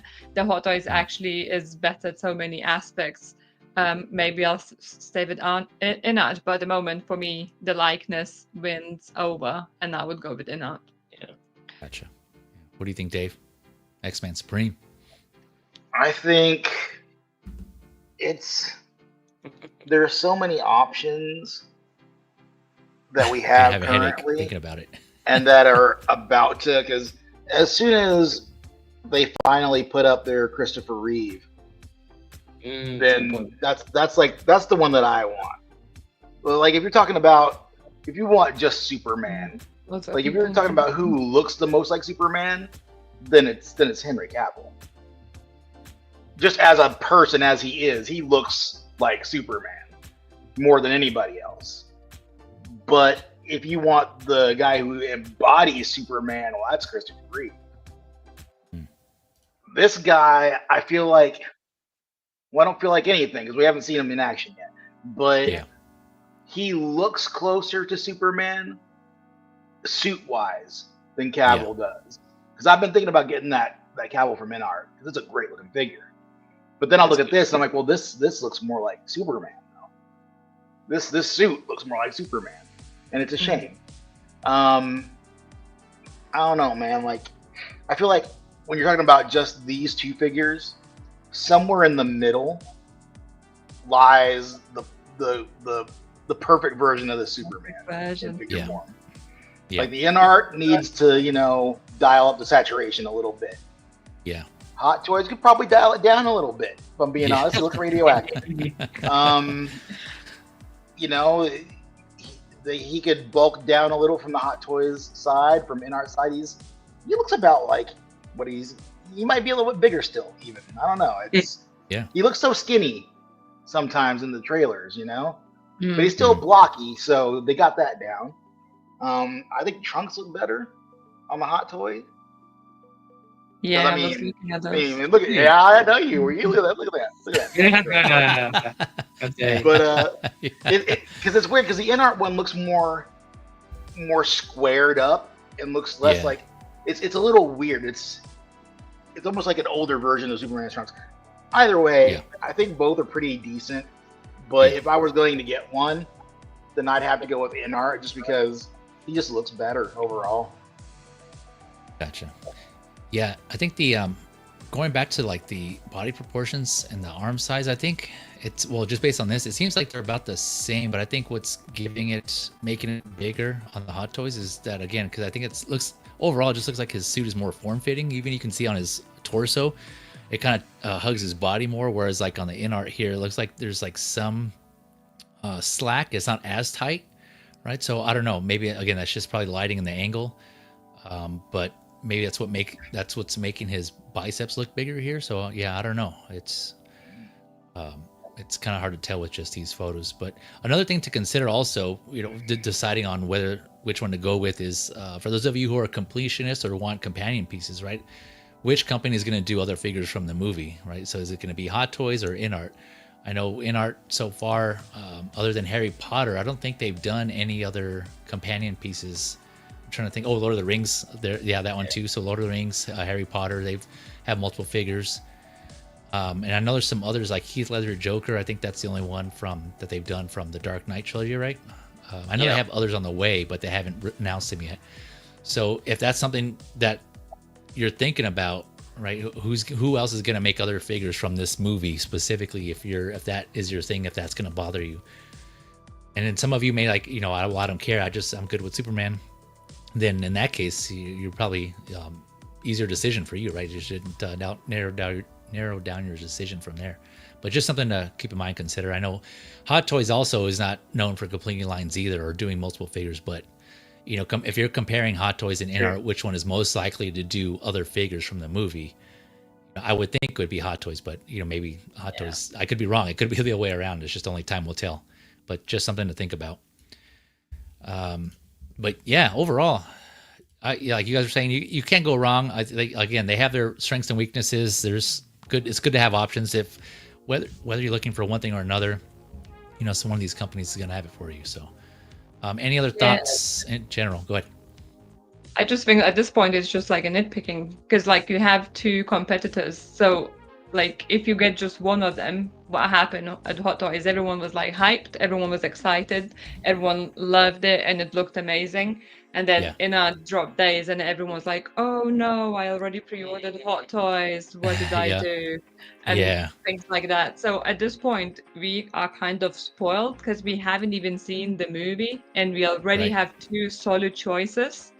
Yeah. Like as I said initially as well, like Hot Toys is like one of the best ones, I think, like prototypes we've seen in a long time now. So it was like really good once we like seen it. Like straight away, like I think you said, like the likeness for you was like at certain angles off. But at this point, we're just picking on like little details overall, just because we have the option. Just because we can, so we're just picking on anything and everything. If you just have the Hot Toys, I think we'd be okay with it. To be fair. Same, Yep. Yeah, like I said, that's the one. If I were to pick now, that's the one I would get just because of everything else. But knowing that, the head sculpt isn't as good, but like you guys, when you touched on it, you can still tell it's corn sweat, and I'm okay with that. It's not great, but it's good, right? It's not bad or horrible either. So I would be okay with that. So I agree with that. I mean, if Inart didn't come along and it was just Hot Toys, there was nothing to compare it to, I think other people would probably say it would be better than what it is. But now comparing it side by side, right, we have something to reference to now. So I agree. Yep. All right. Anyone else got any thoughts on these two? I know it's this Superman is so hot right now. Big talk of the town. I know there's a lot, and it still will be. Again, movie comes out July 11th, this Friday. I'm going to see it on the opening night, so Thursday. Got tickets for that. Looking forward to it. I'm looking forward to it, but also trying to be somewhat cautious. But somewhat, cautiously optimistic. Optimistic is what I'm saying. So I think that's the best way to approach it. With open mind. Yeah, exactly. Yep. That's definitely how I'm going to go in. So I just hope it does well, just because DC in general needs a win for their movies. They haven't been doing 100%. Too well. So if nothing else, just for that, if it does well. So at least we have the Batman 2 to look forward to. I'm looking forward to that one. Yeah. I finally finished that script, right? Gonna still be a while. Let me address some of the chats here. Apologies here. I just wanted to make sure we got through our thoughts on this. But let me see what some people are saying here.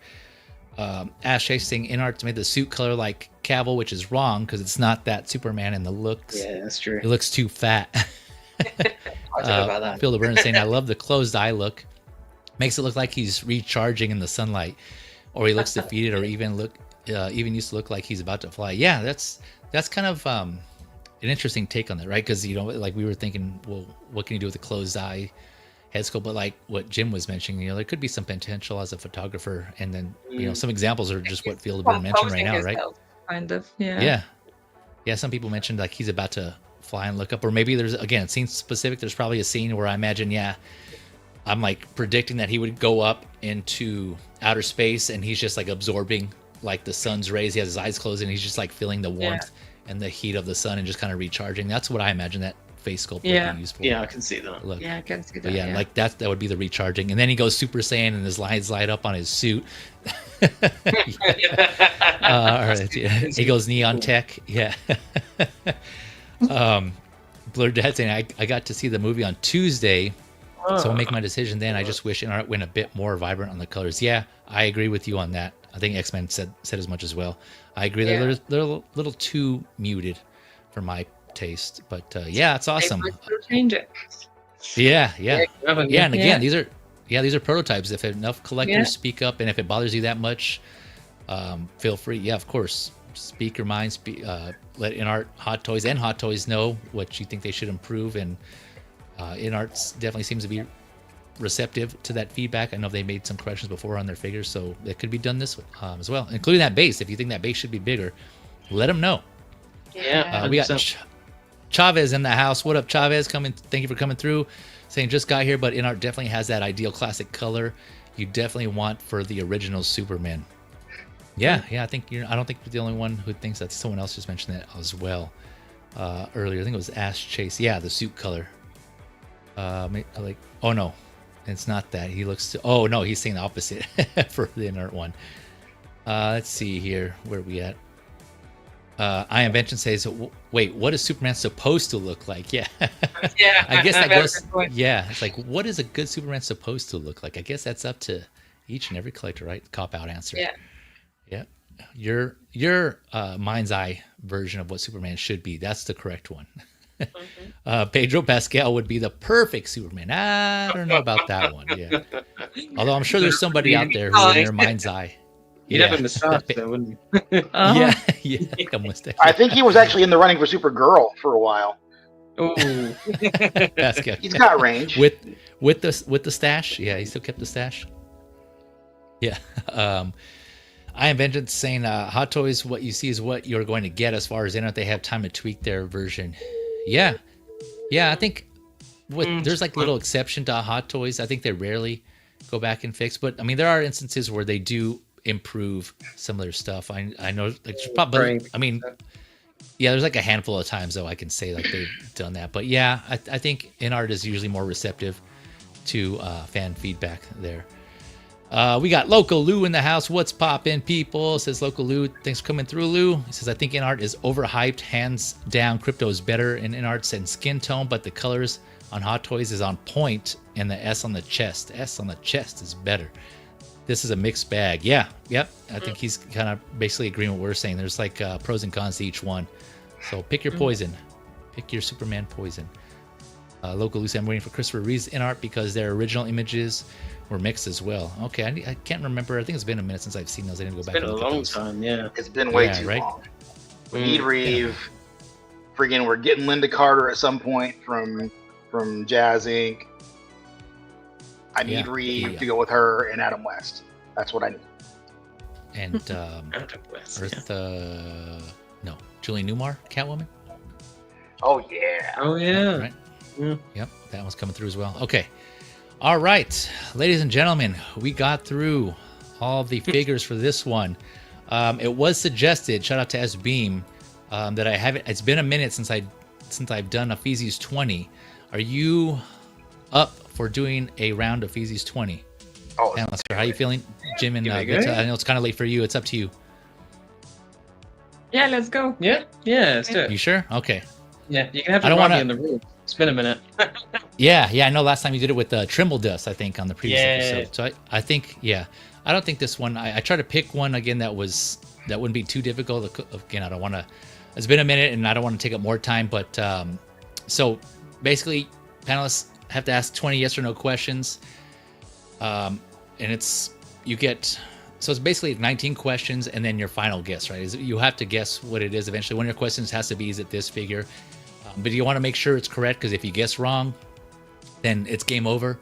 So die. make sure you die. Yeah, you lose a life. So just make sure that you just make sure you're certain of your answer. You can't ask things like, does it rhyme with, does the name rhyme with this, or does it sound like this, or does it start with this letter? Nothing like that. Honor system. So close the chat, the YouTube chat, switch over to the private chat. Of course, no Googling, no internet searching. Let's see what else. I will bring up suggestions. So chat, if you do want to give out suggestion for questions for the panelists, I'll bring up your suggested questions, but I won't bring up your guesses. If you want to guess, feel free to do that, but I won't bring those up here, obviously, because then that'll spoil it for the panelists who are guessing. Like in 8 questions or something last time. We got it. We did have some. We had some support from S-Beam in the chat because he was like suggesting what kind of questions to ask. It was quite helpful. But yeah. Yeah, I remember it was pretty good. Yeah. Yeah, and then feel free to talk amongst yourselves too. Feel free to discuss and pitch ideas and brainstorm. Yeah, when you're ready, you can let me know what your question is. Dave here. Yeah. Let me bring up the slides here for that. Here we go. Okay. All right. Do you guys have any general questions outside of Feezy's 20? No. Nope. No, we're good. All right. You got the game? You got the gist of it? Yeah, I think so. Yeah. Okay. All right. Well, with that being said, let's go. Let's do this. Whenever you're ready, go ahead and start it off. So, do we want to just start narrowing it down? Start from like a larger and then move? Yeah, I don't know if we start off asking if it's a movie character, like that kind of is it a movie character? Yeah. Or is it a comic book character? Yeah. Something like that. Yeah. So let's start there. Do we want to start with like the IP, like if it's like Star Wars or DC or? Yeah. Let's start. Should we start broader than just the IP? Like and ask, is it something like is it a franchise? Because then we'd know. No, you don't want to go too high. It's true. It's true. Yeah, go for a franchise. We can ask if it's Star Wars, if you like. Yeah. Okay. So I guess we'll just start there then. Is it from Star Wars? No. Okay, so that rules out a whole bunch of stuff. Yeah, it does. That helps. Okay. Is it DC then? Because we've been talking a lot DC, about DC. Yeah, we could ask if it's DC. That would make sense. Yeah. Yeah. Yeah. Far away, Dave? So Mr. Feezy, is it from DC? It is. All right. We probably should have started there, huh? Should we ask if it's male or female? Yeah, that's what I was thinking. Yeah, let's do that one. So we can ask if it's male. That'll rule out then all the female characters. Yeah. Or vice versa. Yeah. Yeah, go for it. Cool. Okay. Is it a male? Yes. All right. Yeah. Kind of would have rather he said no because there's. Yeah. Anyway, I have female in my head. Okay. So let's see. Do we want to find out if it's maybe from a game or from a show or a movie or something like that? Yeah. We could ask if it's if he's been in a recent film. Or is it from upcoming film? Yeah. Define recent though. That's true. That's a broad margin. But that has been helpful in the past, guessing like a year range. Mm-hmm. Why don't we start there? Let's say in the last 5 years. Maybe. Yeah. Okay. Cool. All right. For film. Yeah. So we're doing a film? We're asking about movies. Okay. So is it in a movie from the last 5 years?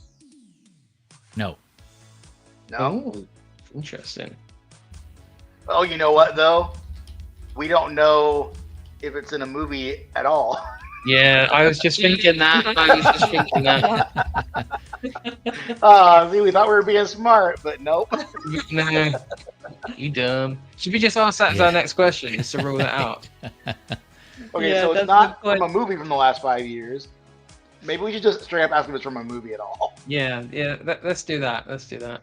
Okay, okay. Is it from a movie? Yes. Okay. Okay. Okay, so not the last 5 years, so that gives us a little bit. It's not recent. Question recent. is it live action or is it animated? Oh, that's good. Yeah, let's do that one. Yeah. Okay.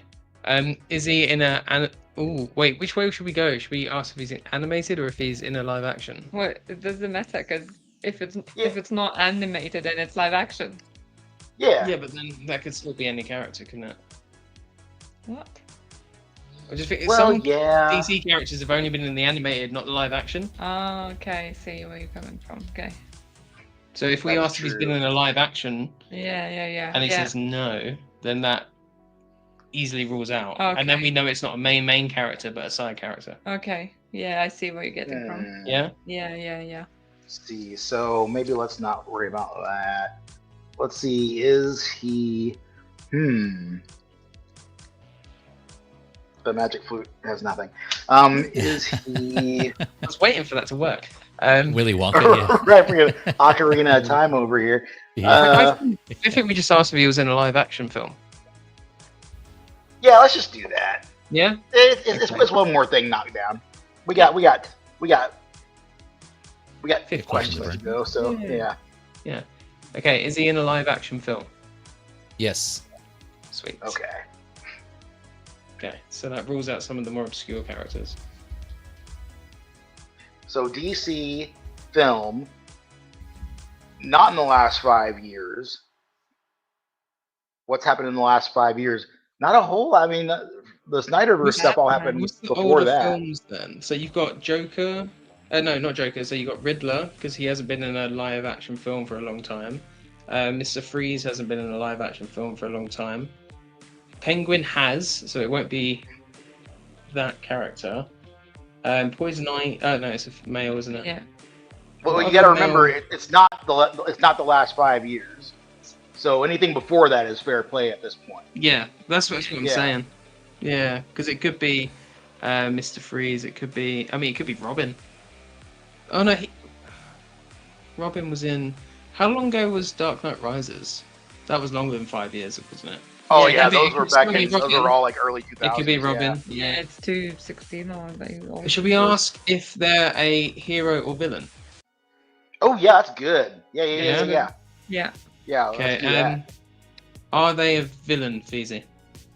No. Okay, Cool. so it's a Yeah, hero. But When was the last Snyderverse movie? That was before 2018, right? Oh god, that's a good question. I completely forgot about Justice League. Or no, Yeah, before Justice 2019.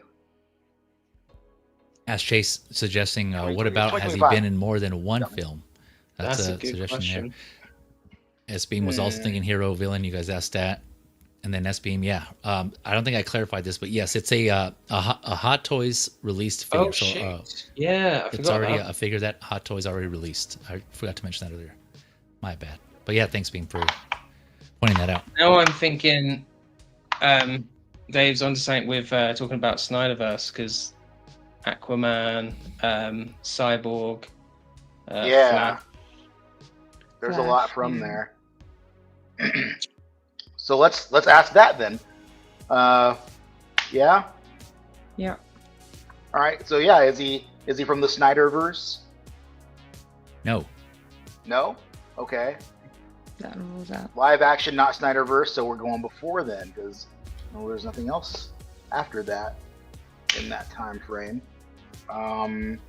Is a hero. So it Yep. could be from the Dark Knight trilogy. It could be from the 90s or the 80s or the 70s. I'm wondering if it's Robin, but I'm just not there for a guess yet. You know, I want more evidence. Let's Recap. see. Yeah, DC, well, you already know that. Male, not a movie from the last 5 years, from a live action film, not a villain, and not from the Snyderverse. So it's not been in the last 5 years. Let's widen that search out, I guess. You think maybe let's say like in the last 10.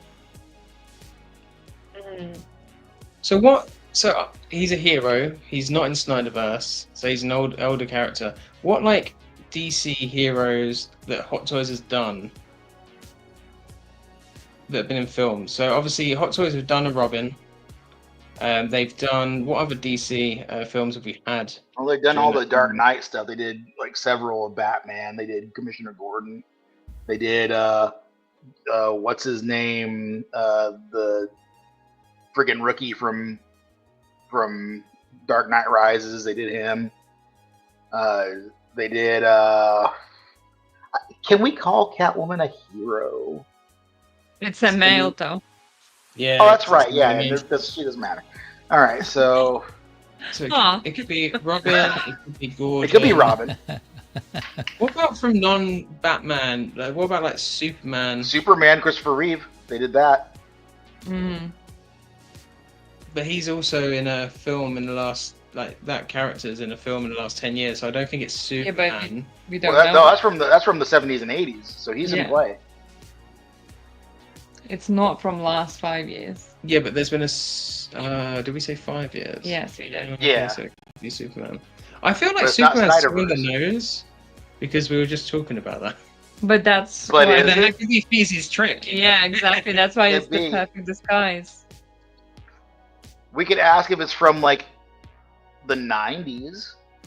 Yeah. We could ask if it's a supporting character or a main character. Or the 90s one. I can go either way. Well, the thing is, though, are there any supporting characters that they've made? Because they've made a ton of Batman. They've made Gordon. a Superman. They've made Aquaman and Flash. But who's a supporting character that they've made? So, like, well, other than Commissioner Gordon, I guess. Yeah, that's true. Yeah, but I consider Robin in that ballpark. Is Robin a supporting character? To an extent, probably not really, but like in the movies, I would consider him that way. Comic books. See, this is where terminology gets muddy because, like I could think that Robin is a supporting character, but maybe Feezy doesn't. True. I think. I wonder if we're going too deep into it then. We're nuking it. Their suggestion here is it kind of what you guys are touching on is it a Superman bad guy? So you kind of along the lines of supporting characters. That's what his. Well, we've already ruled out is. villains, right? Yeah. So. Yes, being like I'm home now. Should I jump on? Should we risk it on? Are they a supporting character? What do you think, guys? I think. So here's the thing. I think that Joseph Gordon-Levitt, I just remembered his name, was a supporting character in the Dark Knight trilogy, but I don't think that because I got a lot of beef about that character. I really do. It's hard to not. I don't think that Dick Grayson from the 90s was a supporting character. He was a main character. Is how I look at it. But Joseph Gordon-Levitt was definitely a supporting character. But he was heavily supporting, you know? But all the supporting characters that they've made are cops. That are guys. That are not villains. Unless I'm missing somebody. We could ask what their weapon of choice is. No, we can't. We'd have to ask, is their weapon of choice a batarang? It has to be yes or no, doesn't it? Yeah. So... Vita's like, I have no idea. Maybe just ask if he's a superhero? Okay, that's actually not that bad. That rules out everybody who's not wearing a cape, basically. Yeah, so that would rule out like Gordon, for example. Yeah. Yeah, go for it. Shoot for that one. Okay. Yeah. Is he a superhero? Yes. Okay. So it's either Superman, Batman, or Robin. I think it's Robin. I think, but I don't know. Why do you think it's Robin? I just have a feeling it's gonna be Robin. I really want it to be Robin because he has that feeling. I was about to say, should we ask if their parents have died? But I just realized all those characters. That's not going to narrow it down. Yeah. Maybe like apprentice. Damn, DC. Would you Yeah. call it apprentice? Yeah, but there's more than one Robin as well, technically. But you can ask then.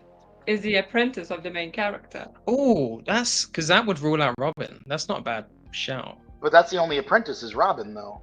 Yeah, Right? So that would rule him out, is what I'm thinking. We could ask if they can fly. But that would be just Superman. That would rule out Superman. Batman can't fly or... Yeah. You do have questions to burn, though. Say you have 10 questions and a guess. So one of those questions, you have 11 total, but one of those has to be your guess. I think we've definitely got this. I think we can ask whatever as long as it's narrowing it down. So yeah, let's ask him if he can fly. Okay, cool. Can he fly, Feezy? Yes. Oh, he went basic. Do we guess it's Superman then? Oh wait, because Batman can fly in a plane. No, don't go that way. No. I wouldn't do that. Yeah, I wouldn't do that to you. You sneaky, That would be a different bastard. debate. See, my brain's now saying it's going to be Superman, but I'm like, part of me is just like, it just seems too obvious. But remember, you have to guess the specific version of Superman. You can't just say, "Is it a Superman?" If that's something else I didn't clarify, right? If it's like for example, there's multiple Iron Man, you wouldn't be able to say, "Is it Iron Man?" You would have to specify which version of Iron Man it would be. Well, that's fine because there's only been one Superman who's not been in the Snyderverse past 5 years ago. That Hot Toys have made as well. So. Well, yeah, they did like from Reeves, yeah. Superman, didn't they? No, they made Christopher Reeve, and other than that, it's been Henry Cavill. So it's going to be Christopher Reeves then. Yeah. It's gotta Superman. Yeah. Dave, Yeah. I'll let you do the honors if you're confident enough. be. Okay, yeah. So is it Christopher Reeve?